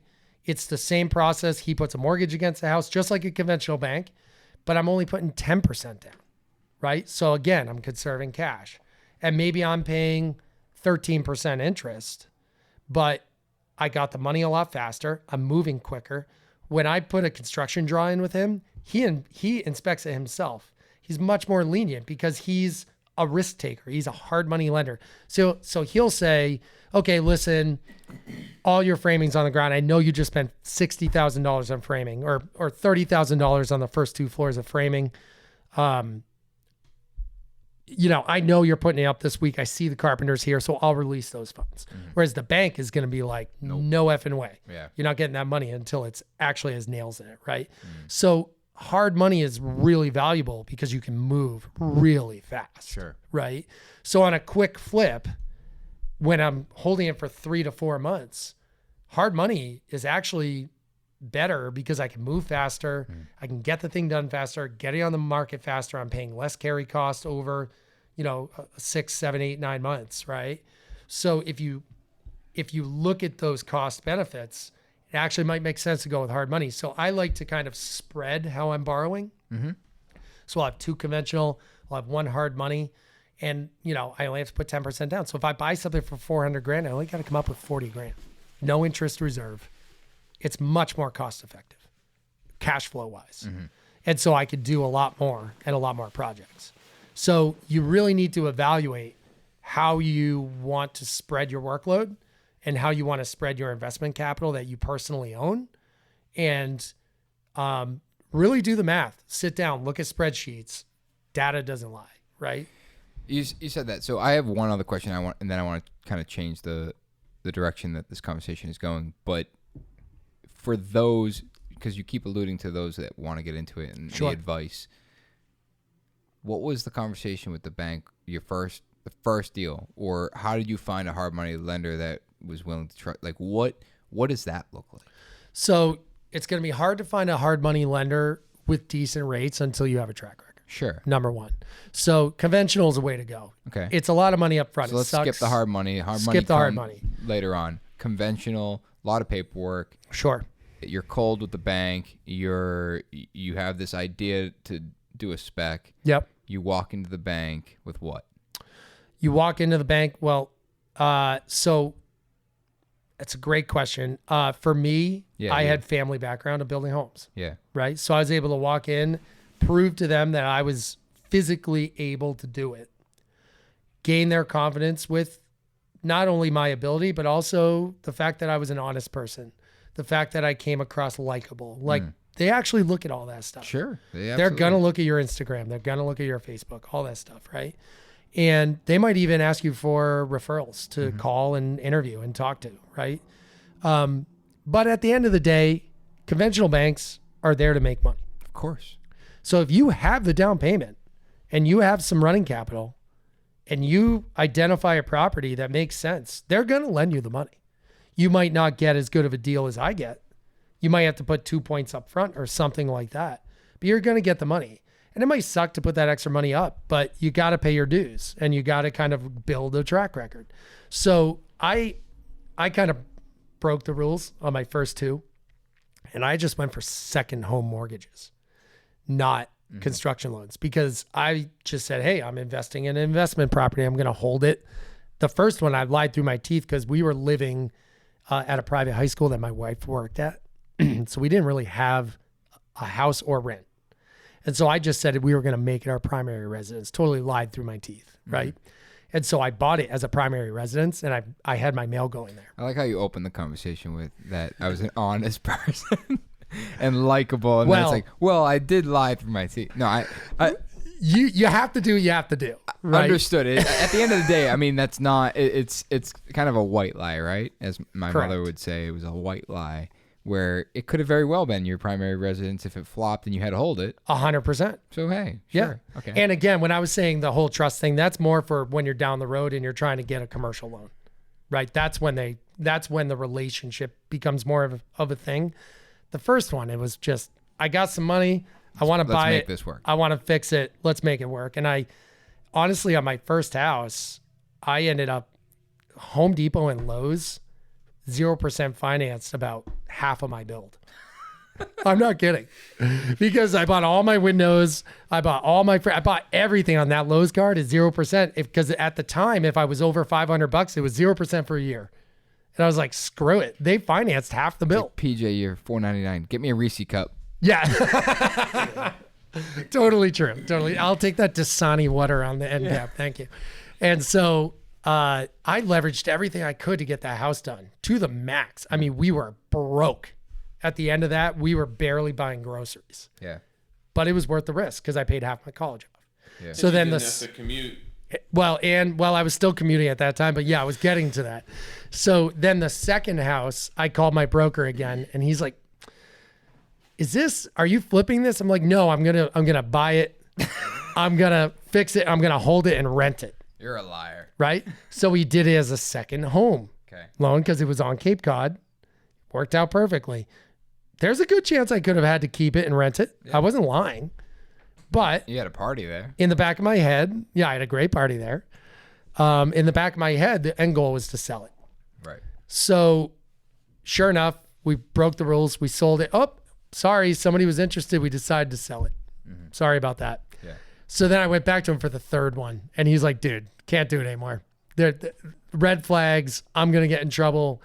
You got to take a commercial note. He's like, I want your business, but I don't do commercial loans, so I have to pass you off. So he introduced me to a guy at Mountain One Bank, which is a local bank on the South Shore. And I set up a coffee with him, and I was so nervous. Now, remember, I came from the corporate world. So, of course, I put together a PowerPoint of my last two projects, right? It's like Starbucks. Do you have a drop-down screen I could use real quick? Yeah, totally. We were at Starbucks on Derby Street. Same exact thing. So I put a PowerPoint together of my two projects, all the data, everything. It was really like super impressed with myself. It looked like shit now that I look at it. I looked at it the other day. It was terrible. You know who does great PowerPoints? It's Tyler's wife. Yeah? She does a nice PowerPoint. I love it. We both spoke at IBS, and his PowerPoint blew mine out of the water.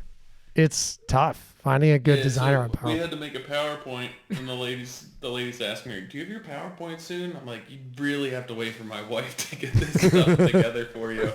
She's like, "Do you want pictures on it?" And I was thinking, if I did it myself, it definitely wouldn't have pictures. She made it super nice, it looked professional, and then Nick just came up with just font.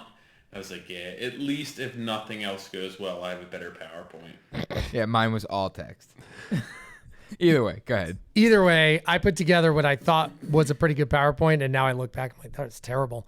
But, I sat down with Matt, told him my business model, showed him my financials, Excel spreadsheet, the whole nine, and basically was nervous he wasn't going to give me money. Because I'm like, I don't know, like, is this guy going to, like, give me money? And at the end, he stopped me. He goes, PJ, stop. He goes, I'm used to guys giving me this on the back of a 2x10. He's like, you just gave me a PowerPoint presentation and an Excel document. It's like, that's like virtually unheard of. So whatever you need, it's yours. And that was it. That's how I got my first one. I went to go get zoning approval for our last house, and I had everything together and organized. And they were like, are you kidding me? This is so nice. Everyone usually comes in here with everything missing, everything out of order, hand sketched, not the right amount of copies. I feel like if you make their life easier, and usually what they're dealing with is so low that they usually give you the benefit of the doubt. 100%. We're the same way. When we go for variances and stuff, we go in there locked and loaded. Yeah. And they love it because they're like, our job's done. Right. Yeah, they don't have to like go thumb through everything and say, you need one more of this, two more of this. This isn't signed. Get a hold of this person. They're just like, whoa, this is all together. Let me ask you guys a question.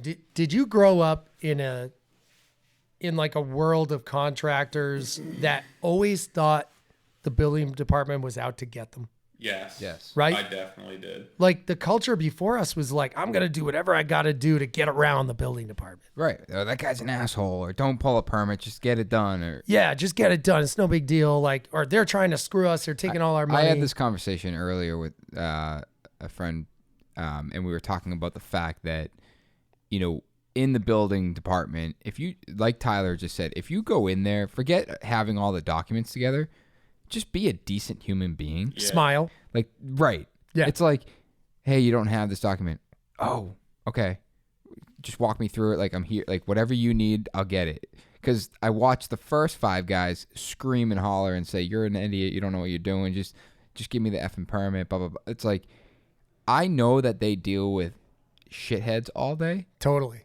I'm like, whatever you want a coffee? I'll get you a coffee. Did you skip lunch? Whatever you need, just tell me. Like, I'm here for you.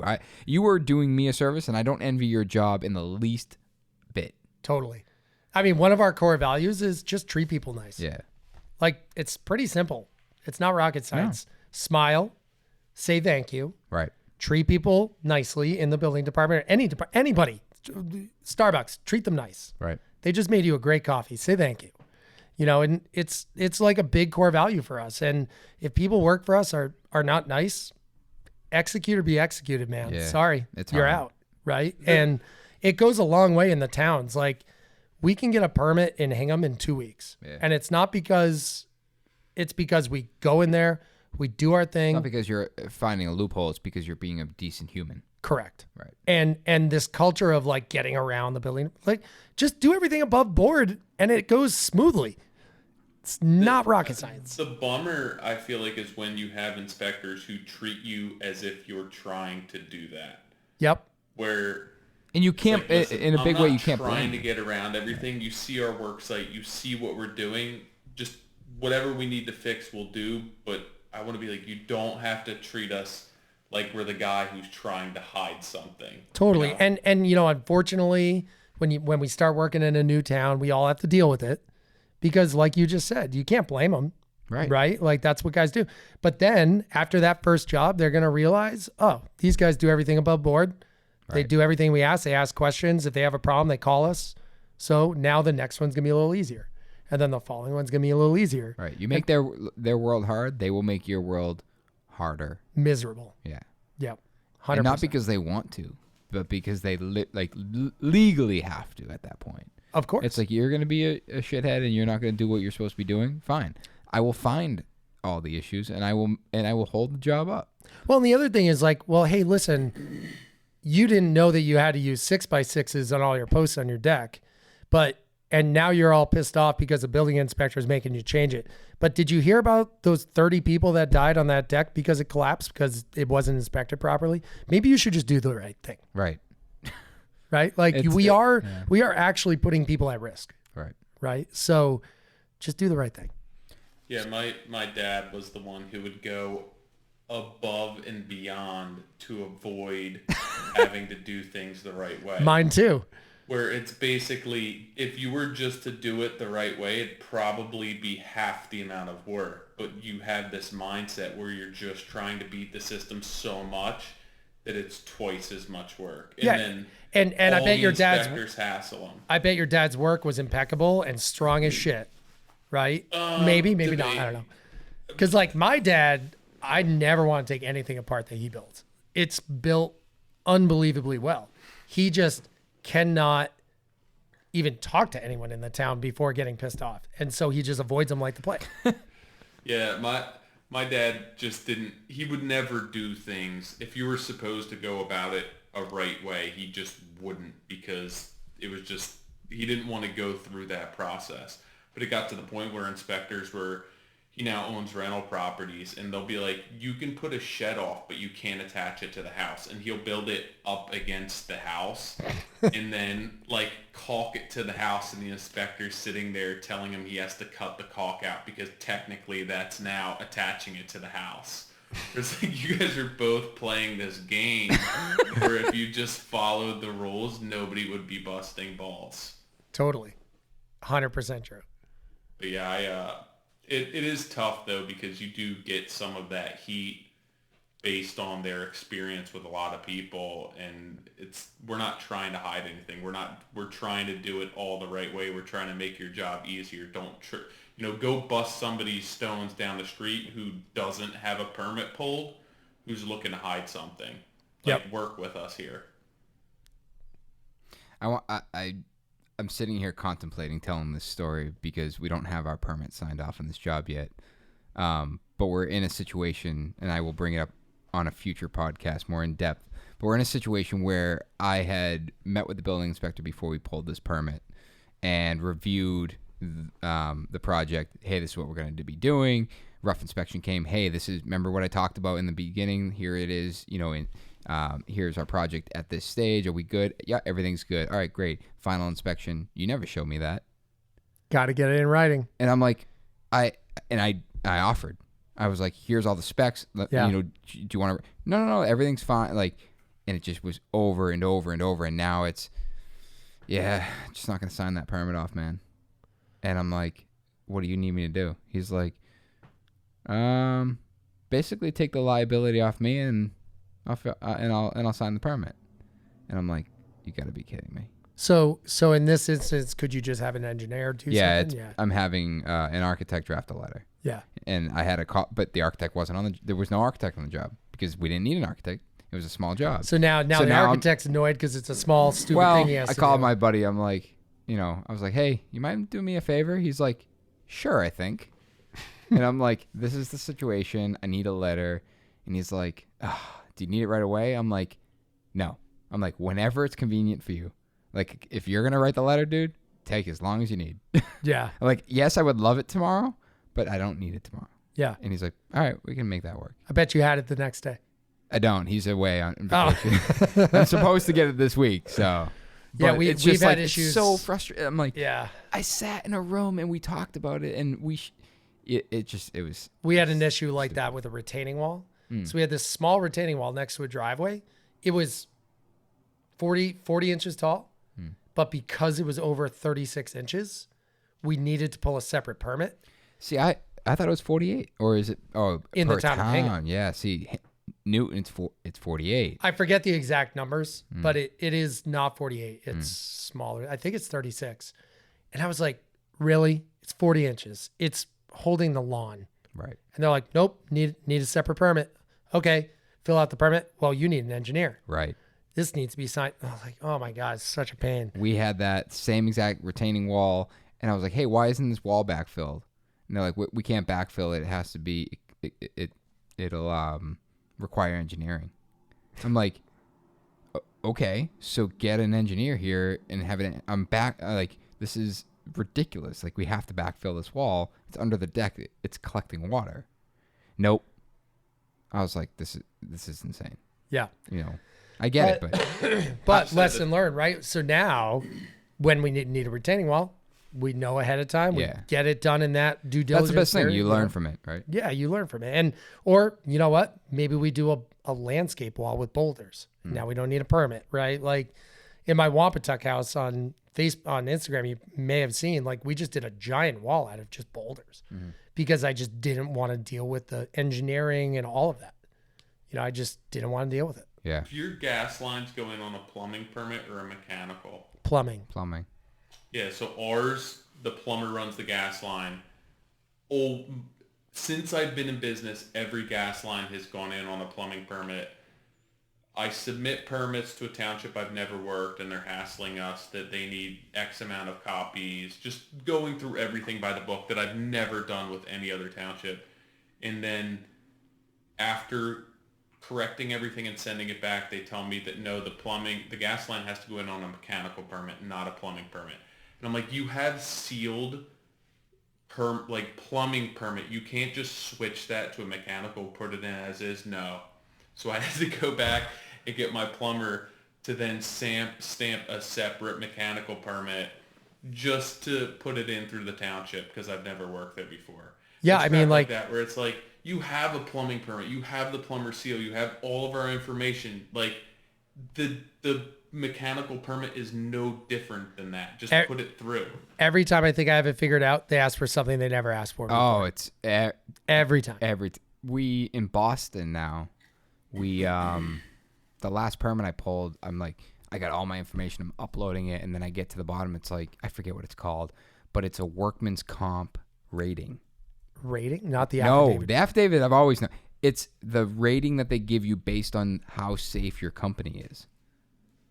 And it's not like, you can't just fill in the score. You got to provide the paperwork. I didn't even know that existed. And I'm reading it, and I call my insurance guy. I'm like, what is that? He's like, oh, it's the score. It's on, I think he told me it was on paper. I'm like, dude, you send me thousands of pieces of paper. Yeah. Just, can you get me the score? He's like, yeah, I can look it up. So he looks it up and sends it to me. I'm like, but they added it. And I'm like, and I get it. They had to add it. Yep. Because the shitheads are having safety issues. So they want to make sure not only do you have workman's comp, but you also don't have a bad track. Well, that's another one that guys are always trying to skimp out on. It's like they think it's this big bad wolf. The comp monster is going to come and audit them. Like, guys, it's not that big a deal. Right. You just call your insurance agent. Yeah. It's really not a big deal. I mean, for all of you guys out there listening that think comp is the devil, it's really not a big deal. It's just expensive. Yeah, I was going to say. It's expensive. It's expensive. It's expensive as shit, but just do it above board and charge for it somehow. Of course. I mean, every year it's like, how many people did you hire this year? I'm like, 5. I mean, like, 3. Yeah, they're like, cool. You owe us another $40,000. I'm like, yeah, okay. Yeah. I'm like, I really need to start thinking about this ahead of time. Yeah. All right. So, did we wrap up? Did I answer your question on the finance stuff? You did, okay. And I think a lot of people are going to find value in that.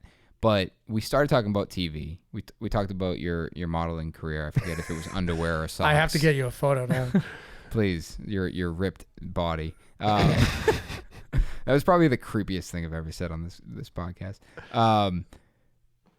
But back to TV, right? So you're flipping these homes, not flipping. You're building these homes, and you're at this point, I think you're like 4 or 5 homes in. Yep. When does TV come back into the picture? So as I'm building builder quality homes, just kidding. How did that come back in? So basically when I fired Abrams, remember I fired my agent in New York, which people don't do, but apparently I thought it was a good idea. I decided I'm done with entertainment. I'm done with TV. I'm just going to build houses.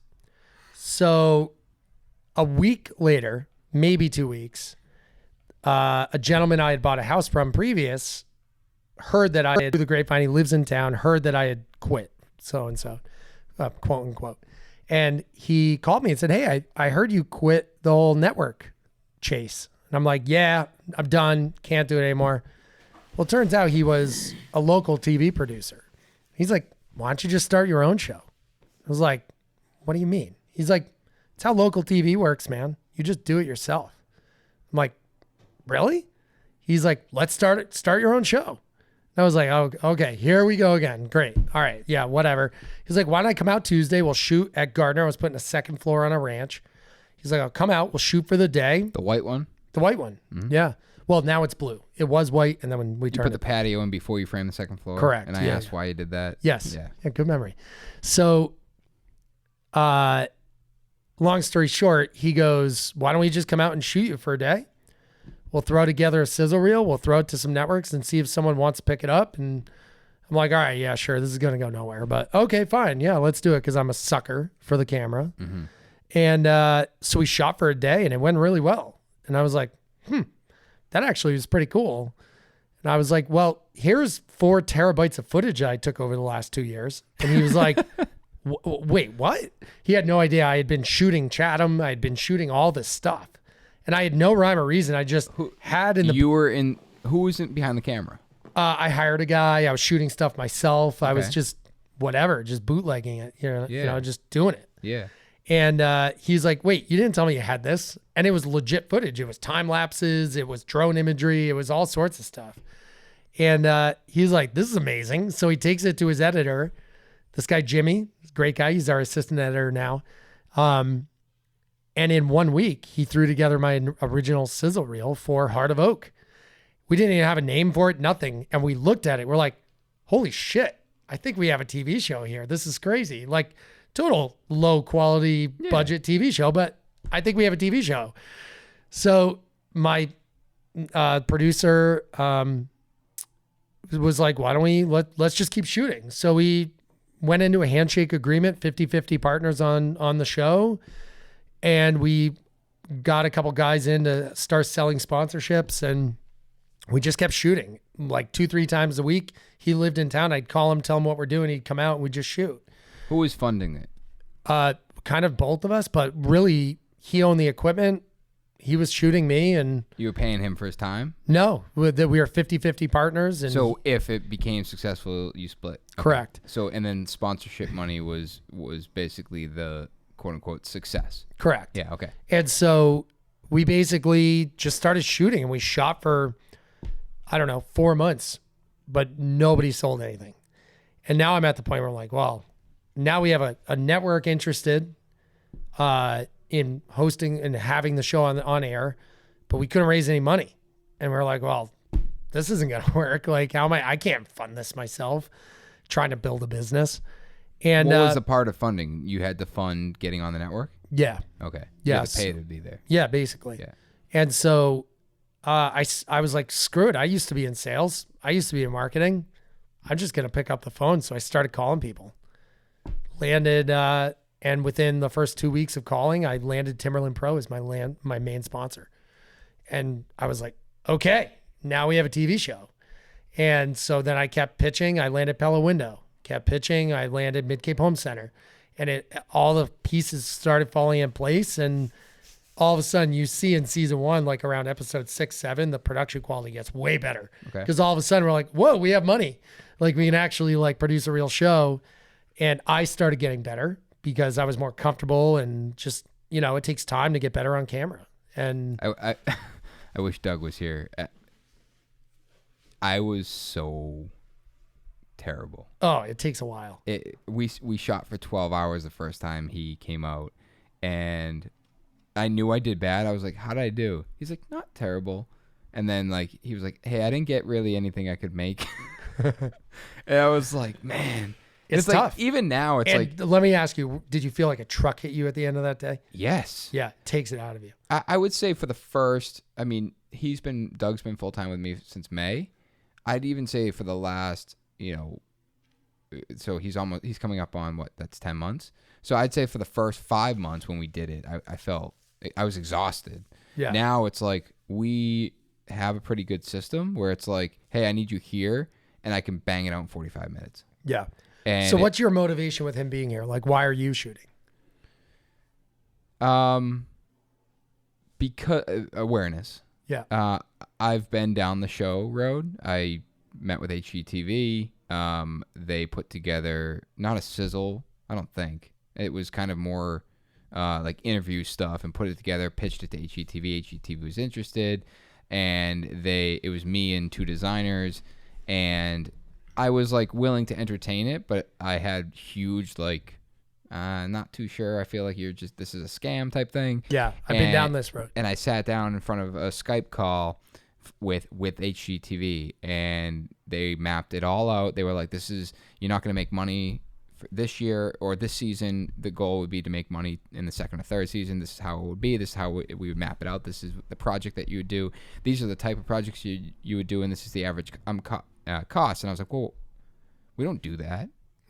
And I can't do that for that. I was like, I can't. And they were like, yeah, but this is how we shoot for TV. And it's like, you have to be able to do this within 3 months and be under 100,000. I'm like, that doesn't fit my business model. They're like, that's okay, because you're just going to be the talent and we're going to supply the labor to do the work, and you're just going to be the host. I'm like, I'm out. So I went down the same road. And they were like, what do you mean you're out?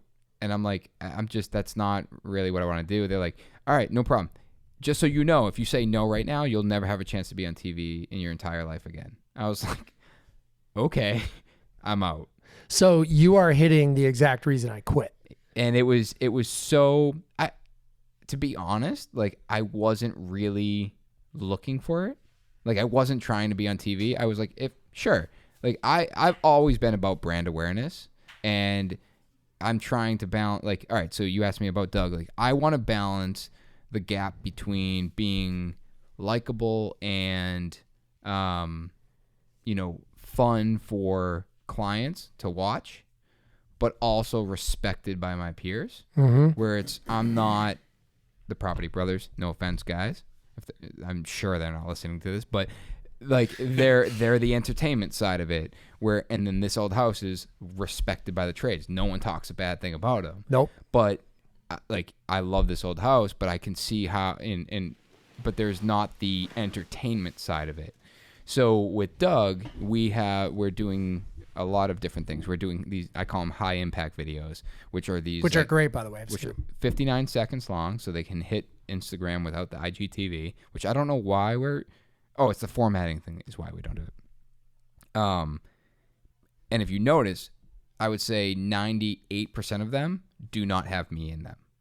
And it's because this is about the team, like showcase the team, who we are as a company, as a team. I'll become the host of the long format stuff. Sure. The long format stuff is this constant evolution of, what is our market? What really sticks? What should we be doing? Should we be filling a hole? Should we be doing series, episode, like seasons, et cetera, et cetera?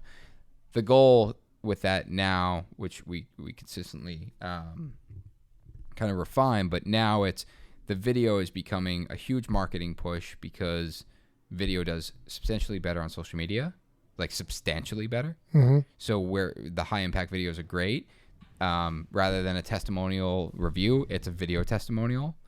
Rather than like, here's the house all completed, here's 20 photos, here's a video of the house being completed. Rather than a photograph ad, in a magazine, it's a video ad on Facebook that's targeted.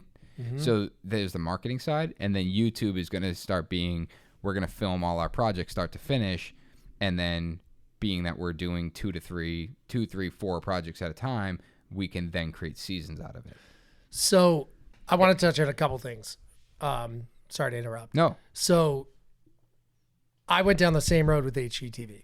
I got pitched, and they basically were like, we love him, we love his wife, we love his work, we love that he's in New England, we love his kids, we love everything about him, but he has to do 13 a year. Right.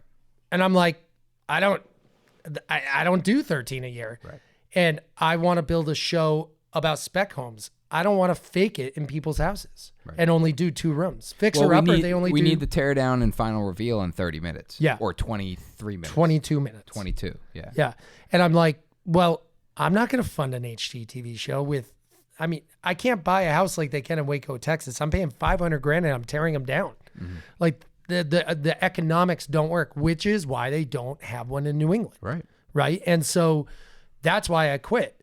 And so when I started Heart of Oak, I said to myself, I want this to be a real show about what we really do. It's the anti-home show. Mm-hmm. And I want to bridge the gap between these somewhat unrealistic modern home shows and This Old House. This Old House is like, in my mind, the mecca of home shows. It's unbelievable. But it doesn't appeal to the mass audience like a modern home show does, It's right? it's the same mindset here. Yeah. Right. And so what we want to do is bridge the gap.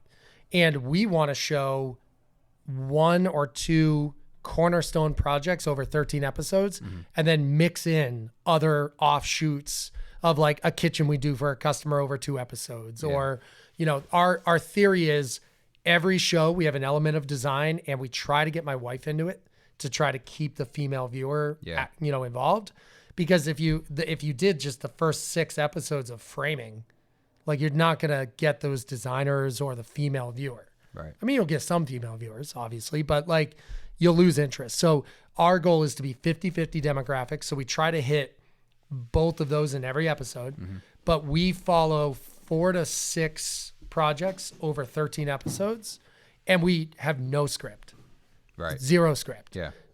We've gotten a little more organized season 2, a lot more organized season 2. So now I'll tell you more about how we got there, but my producer has an actual shot list because we have more of a vision of what's actually being built now. So she'll say, we got to make sure we get the kitchen install at Pioneer. Yeah, and that's where bringing Doug full time, that's where I've seen the shift, is that he used to shoot a tremendous amount of footage for a small video. Yeah. Where it's now that he's part of the team, he understands what we're doing and understands the shots that are required, which is great.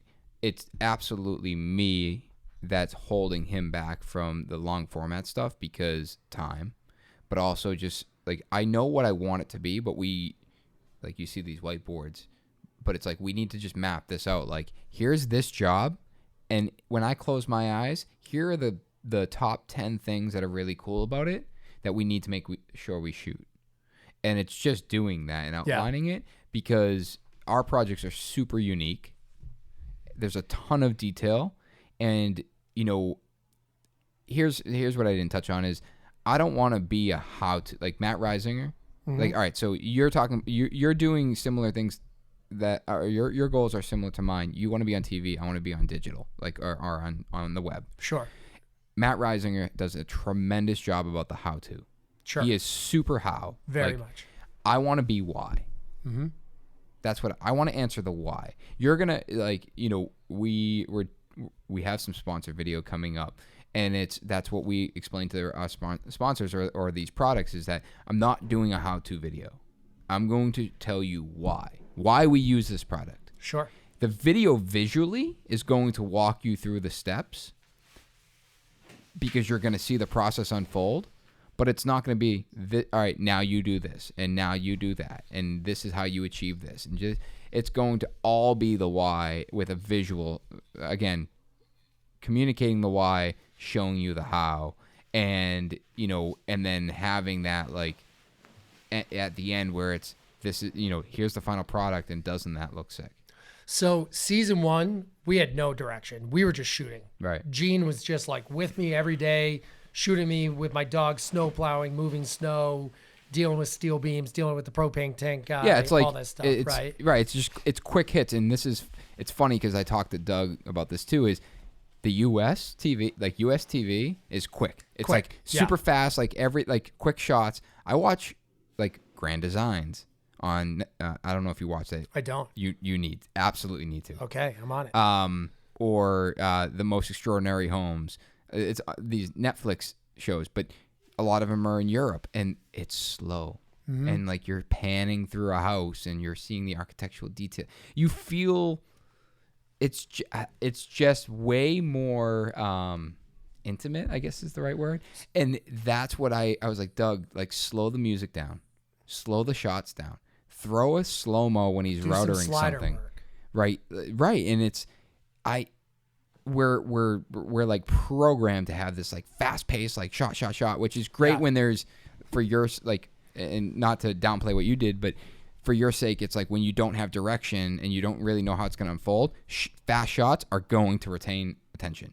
Yeah. And so what we're trying to do, so after season one went great, right?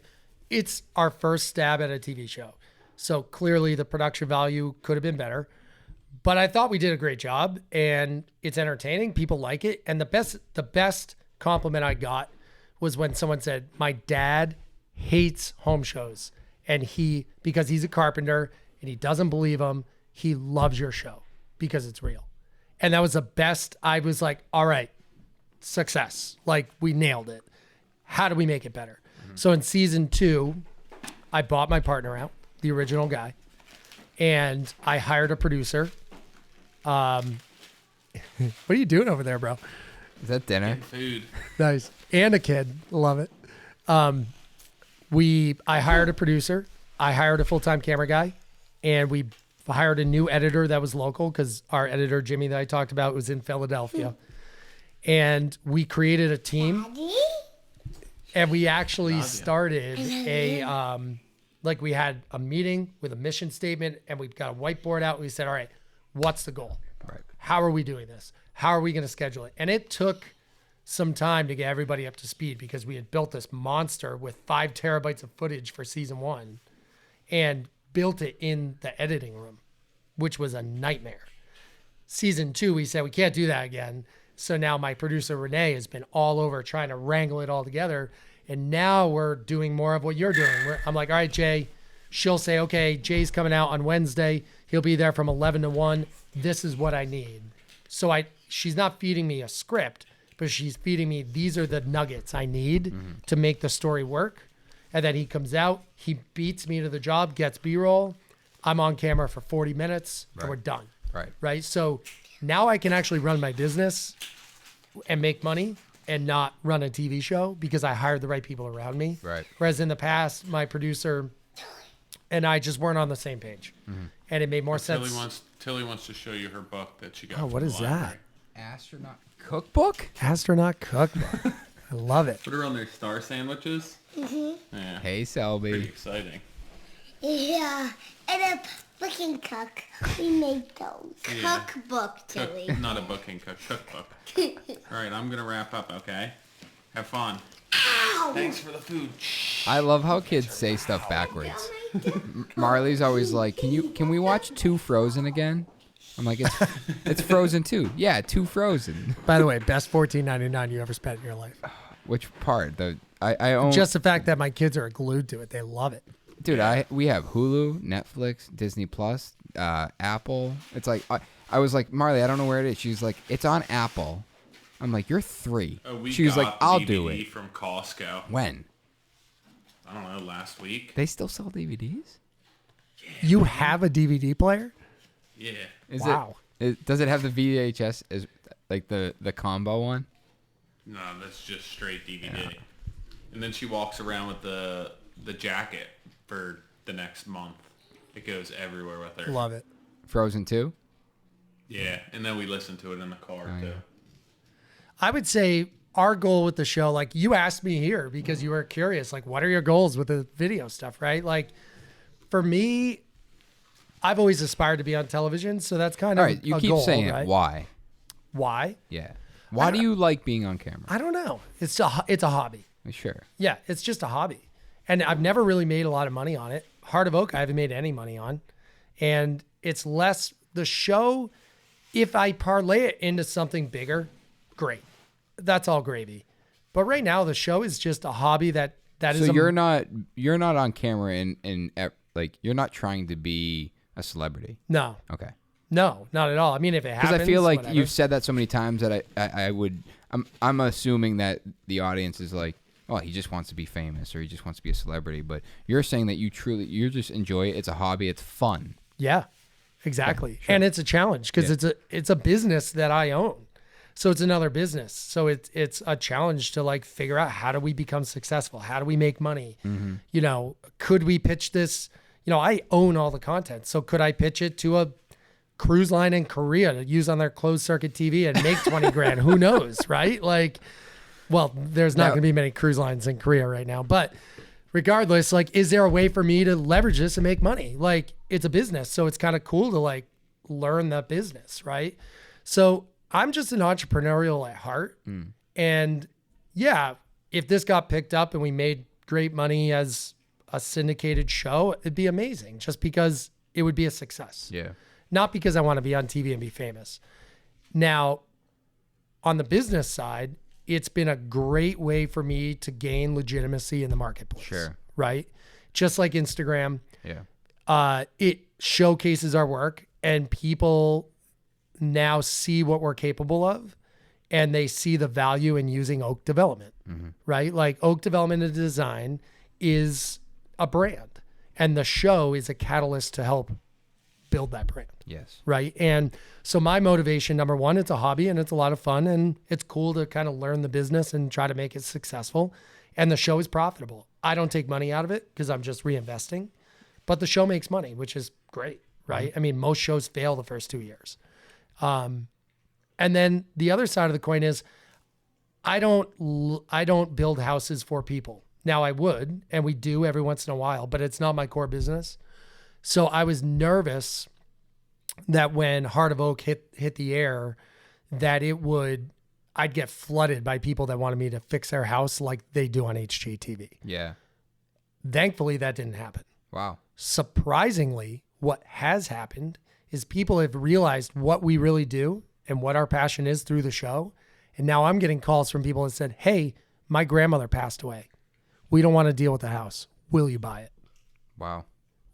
I've never expected that. I mean, that goes right back to awareness, because that, for 2019-20, my company has shifted their focus a lot. I started as a carpentry company. It was just me. I hired a helper. We started remodeling.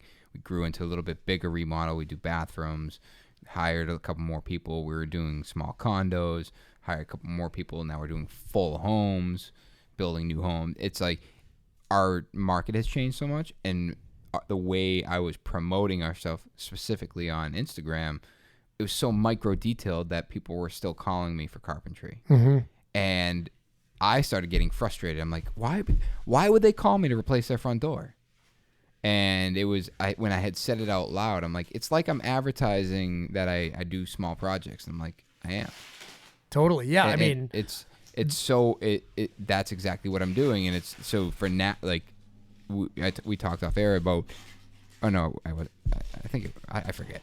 But my brain literally just farted. But it was stinks in there.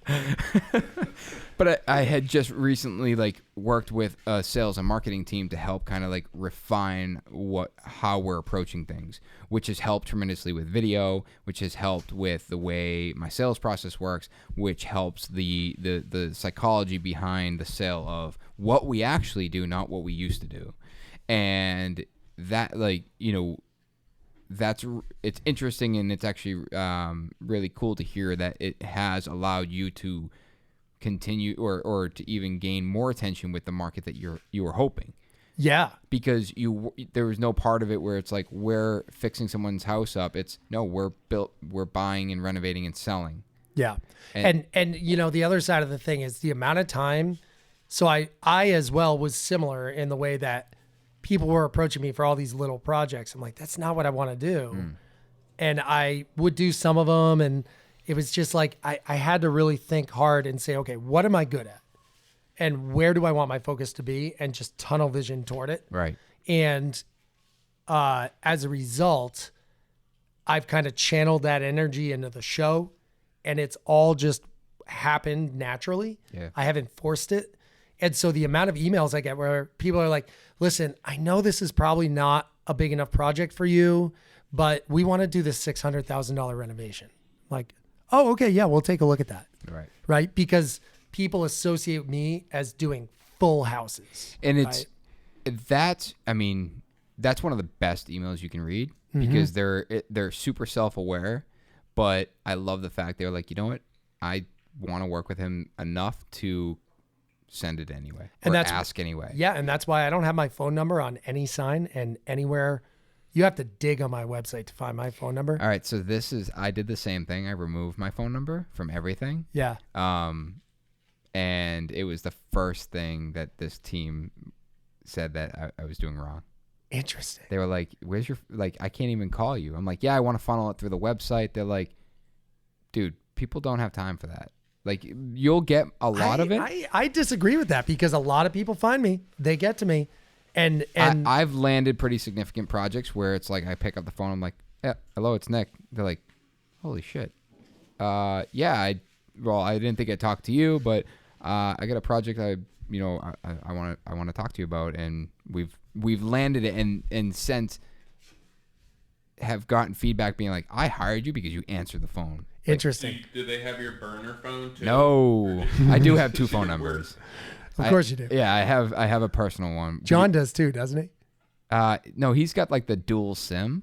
Oh, So it's like fancy. Yeah, like personal work, but I have it so I can shut my work phone off at home. Good for you. I'm about to do that. So we've talked about before, and just to recap, I was in a project with a really difficult, mean client, and it got to a point where it was like I'd get a text message at 6 a.m. on Sunday morning, and I'd wake up and I'd be pissed. You'd be in a bad mood all day. Yeah, and I remember specifically waking up, reading the text, and then being downstairs hours later, and my daughter doing something. I'm like, stop, and like flipping out, and no one said anything to me, and I'm like, oh my god, like I just snapped.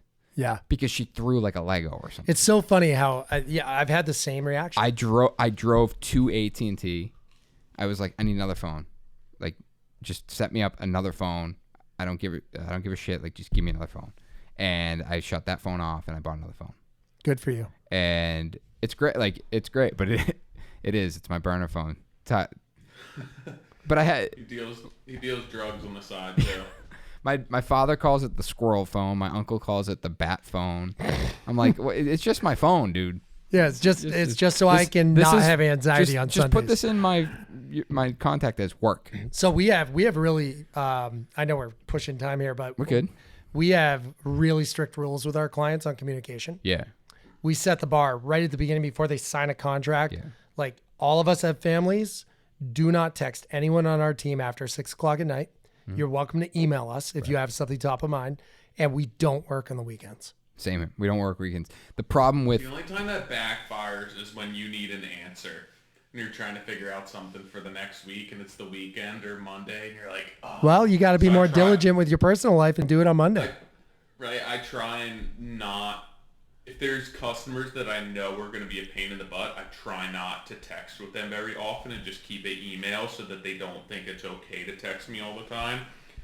But then there's instances where you just need an answer and it's after hours and you gotta send an email and you're like, I know I could get an answer if I text them right now, but you're just gonna open up the floodgates. Yeah, you can't. I won't. But so that I thought I could do that, but I was like, you know what? I'm just not gonna have my phone on me, and I would leave it on the counter, and I would be like, cooking dinner, playing with the kids, and I go by and I just like tap the screen just to see if I had any notifications.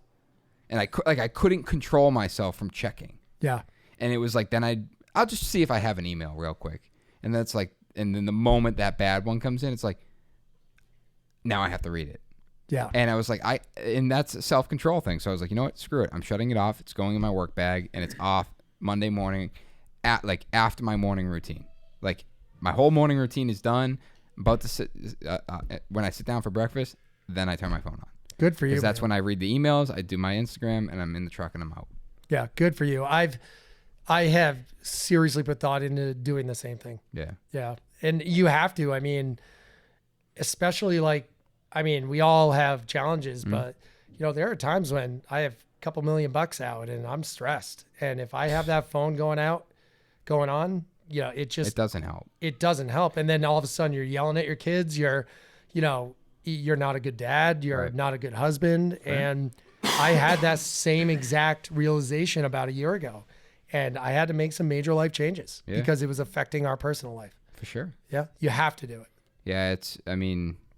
We don't have to go down this road because we have talked about it, but it's super important. And it's stressful enough what we do. And the one argument John has brought up is like, what happens if there's an emergency at one of your clients' homes? And, my nonchalant answer is like, whatever, call the fire department. I don't know. I'm with you on that. But there are clients, that want, we're launching a maintenance program with our builds. So they're like, what happens if we don't have heat on Christmas? Is that the Patterson maintenance program? Similar? Patterson Custom Homes? We're actually reviewing his. Interesting. I'm about to review his. He's coming on the podcast. Is he? Yeah. Yeah. Actually, I want. Well, we'll get back to it. Yeah. We talked about it out in Las Vegas. Me too. Yeah. Okay. Yeah. We never even caught up out there, by the way. But so we sat down with one of our clients that it's the first one that they're going to do a full maintenance package. We basically took it's sitting over on the desk somewhere. It's 1,600 pages of all the recommended maintenance for every single product that we put into that house. Holy cow. Shingles, gutters, paint, floors, finish, faucets, light bulb, every switch plates. Like, we went through everything and said, this is a recommended maintenance for this home. And it was significant money. Like, this is one. That's an upsell. But it was option. Like, they wanted it. That's great. Switch plates. So we've talked about doing this. We've talked about doing the same exact thing. They were like, great, we'll do it. Like, is it a menu? Like, can we select what needs to be done? Absolutely. Like, if you don't use your fireplace, there's no reason for me to maintain it twice a year. Like, we can, like, we'll schedule it. Regardless, we'll get into the details of that later. But the question was, what happens if my heat goes out on Christmas?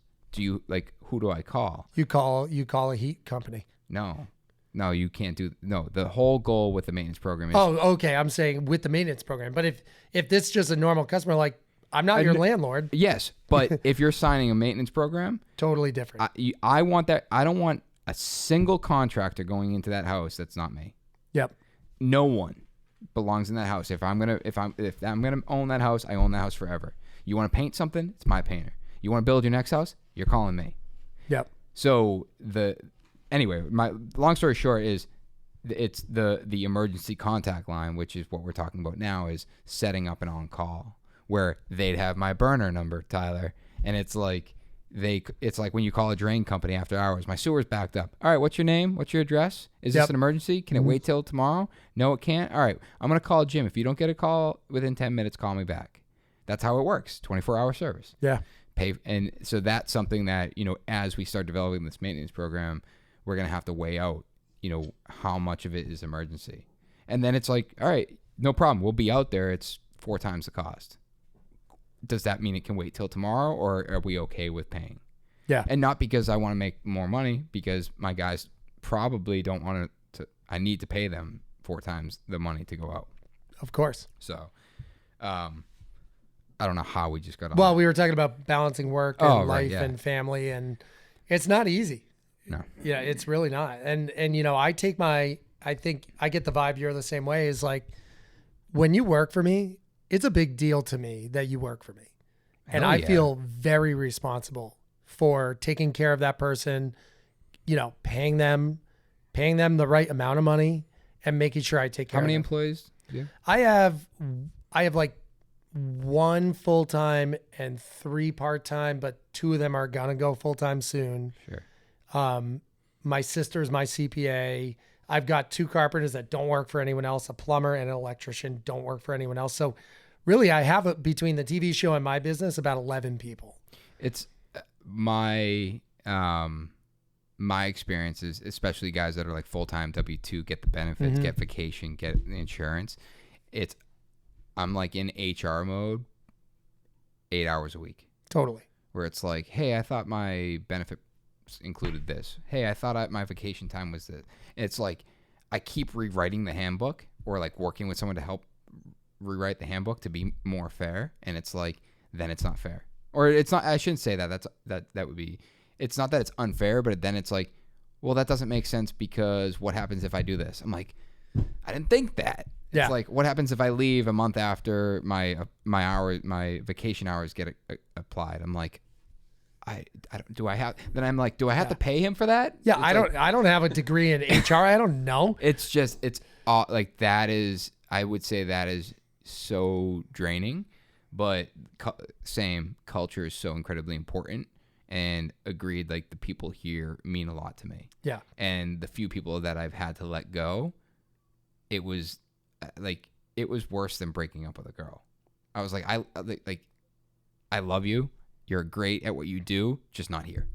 I mean, that's the stress of having an employee or multiple employees, is that you're now responsible for somebody and ensuring that you have enough work lined up for yourself. Yeah. And to support everyone. I think that's probably one of the heaviest weights of owning a business. Well, that's the hardest part of running a small business, whether it's carpentry or whatever it is, the carpentry is the easy part, right? Yeah. And it's the dealing with taxes. It's John, I think John says it. Why didn't they teach us that stuff in school? Totally. Yeah. Like, what's a SEP IRA? I don't fucking know. Right. Like, how is this affecting my business? Now I know what a SEP IRA is because it saves me a ton of money, right? Mm-hmm. Like, but I had to learn all that the hard way. There was no like guidebook to it. Right. And having conversations like this with people and learning, and like the conversation we had about investing, like I had to learn all that by figuring it out. Right. Like I didn't get taught any of that. And, but that's the hardest part of my business, is growing my business successfully and making sure I have the right tools around me to be successful and profitable. Right. And, it's not easy. And at the same time, I like it a hell of a lot more than sitting at a desk in corporate America. Right. That's full circle right there, man. It's true. It's awesome. PJ, really appreciate you coming out, man. Yeah, I'm happy to be here. I love seeing you guys on Instagram. So remind us when and where the TV show is, because season 2 is launching, right? Phone number. And yeah, what? I'll give you my burner number. It's 617 now. So the show, we didn't even actually talk about this. We moved to the NBC channel, family of channels, which actually we did talk about. So we moved to NBC, and we're going to be on Heart of Oak. Will launch March 14th, Saturday morning on NBC Sports Boston at 8:30 a.m. Yes, good question. And 4 p.m. right before the news, the lead into the 4:30 news on NECN. And then they're re-airing us on Sundays. So we'll be on 4 times every weekend between both networks. That's awesome. Yeah, it's exciting. And how many episodes? So we have season 2 will be 13 episodes. So you'll see that 104 times over 26 weeks, because we're repeating it. Okay. And then NBC's actually asked us to air season 3. So are you filming season 3 now? We already have half of it filmed, and we're just trying to wrap it up now. Nice. The problem is now I got to find sponsorship for September. So now I'm hard on the hunt for sales. Well, there you go. If anyone's looking to sponsor a local Boston builder, Yeah. not builder grade, builder show on NBC and NECN, give us a call. Yeah. heartofoaktv.com. The new site just launched, and your site looks good, by the way. Thank you. I was on it yesterday. I was like, I got to dig into this guy a little bit more. we're still working on it. I have Everyone's still working on their website. I have somebody working on it tonight because we had a press release go out this week. But yeah, I mean, I'm really proud of the team around me. I mean, I can't say it enough. I'm successful because of the people I surround myself with. I'm not successful because of me. Yeah. And I appreciate everybody that's around me and supporting us. You guys having us on, it's a big community. I'm not in competition with anybody. I'm just here to be successful. That's awesome, man. So thanks for having me on. Yeah. Well, the show, I'm excited to watch the show, and I'm glad season 3 is already in the works. Hopefully you like me more now that I say I don't want to be a celebrity. I actually never thought you did. I was, people ask me the same question. It's like, are you filming because you want to be famous? I'm like, I mean, define famous. It's like, this is awareness, but either way. I'm glad I didn't know coming in. I feel like I would have had some pent up resentment.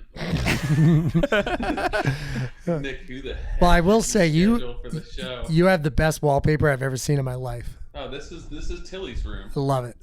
My room's a piece of crap. Platinum wallpaper, right? Yeah. This is my other daughter's room. We're gonna do the rest of the house at some point. That carpenter's house is never finished, right? No. That's what they say. You're about to rip yours apart again. I want to tear mine down, which is an absolute ludicrous comment. So anyone that has an opinion on that can keep it to themselves. Hey guys, I'd love to keep chatting, but it's been 2 hours and 14 minutes. I really have to take a piss. Okay, go ahead. I'm gonna do the intro outro anyway. All right, cool. You know where the bathroom is, right? I don't. All right, so all the way down on the left. All right, cool. I'll be right back. Yeah, no worries. All right, guys. Well, you can find PJ Antonik on Instagram, Heart of Oak TV, and make sure you guys check out his show, especially if you guys are local to Boston. Hit him up, let him know what you guys think. Season 2, they upped the ante. I want to get right into it. 2 reviews we got on iTunes here. They're fairly long, so deal with it. 2 new ones? 2 new ones, so deal with it. Fellas, I went to school back in mid-2000s for architecture at Auburn University, which is home to one of the early pioneering programs of modern design, build, Roll Studio. I think most architecture schools across the country have caught up with the mode of education that gets architects out onto job sites to get their hands dirty from time to time. But I think we're going to see a shift, hopefully sooner than later, where architects become builders and builders become architects again, like Roll Studios 30 years ago. You guys are at the forefront of the movement where the architecture and construction industries are becoming interdisciplinary and roles responsibilities are overlapping like we haven't seen in 100+ years. I love that you guys are driven by passion for good design through great craftsmanship. The blandness of 80s, 90s, and 2000s McMansions, strip malls, and everything between somehow oozed into both architecture and craftsmanship. We all started to think about bottom line and speed a bit too much to the detriment. I'm tripping on my words. Detriment. To the detriment. I said deal with it. Of our own careers, our own pockets, and our own well-being. I feel like you all brothers are from another mother and look forward to another podcast each week. I now run a small regional architecture and construction company with a partner who is a GC in his 50s and is currently going back to school for his master's degree in architecture. We're still working out the kinks, but we're providing a one-stop shop of great design and affordable construction under one roof. I have gleaned a ton of valuable information from you guys and your guests, and I'm looking forward to learning a bunch more. Every architect, young and old, should be listening to you guys each week. Keep it up. I'm super pumped to read that because I was curious at how many architects listen to this. So I'm super impressed to hear that review because I don't even listen to our podcast, let alone type something up that's that long. For basically zero benefit to myself. Dude, I really appreciate that. We have another one I want to read. This one's super, super important. It's going to be negative. I like the negative ones the best. Well, it's kind of negative. Well, no, it's not. It is titled Kickstarter to get Tyler a better microphone. I need a better podcast studio. It's immobile. It's not your studio. It's your mic. First of all, I love the podcast. I am one of those guys that John doesn't think should start a business. I am not sure he is wrong. I have never worked for a contractor. I'm a biomedical engineer by background, and I have successfully flipped a couple houses and found that I really love remodeling houses. I love your podcast because it brings me into so many things that normally you wouldn't see until you start a business. Thanks to you guys, I'm able to peek into what the future might hold and create systems and make decisions before I get into my own business. All that to say, Tyler is hilarious and I love his point of view, but for the love of God, can we get Tyler a better mic? I will donate at Kickstarter to make it happen. Keep up the great work. Well, Wimster MCQ, good news for you. We talked about it today. We're ordering it. Amazon is dropping it off this week, and he will be a higher quality audio just for you. He's set up.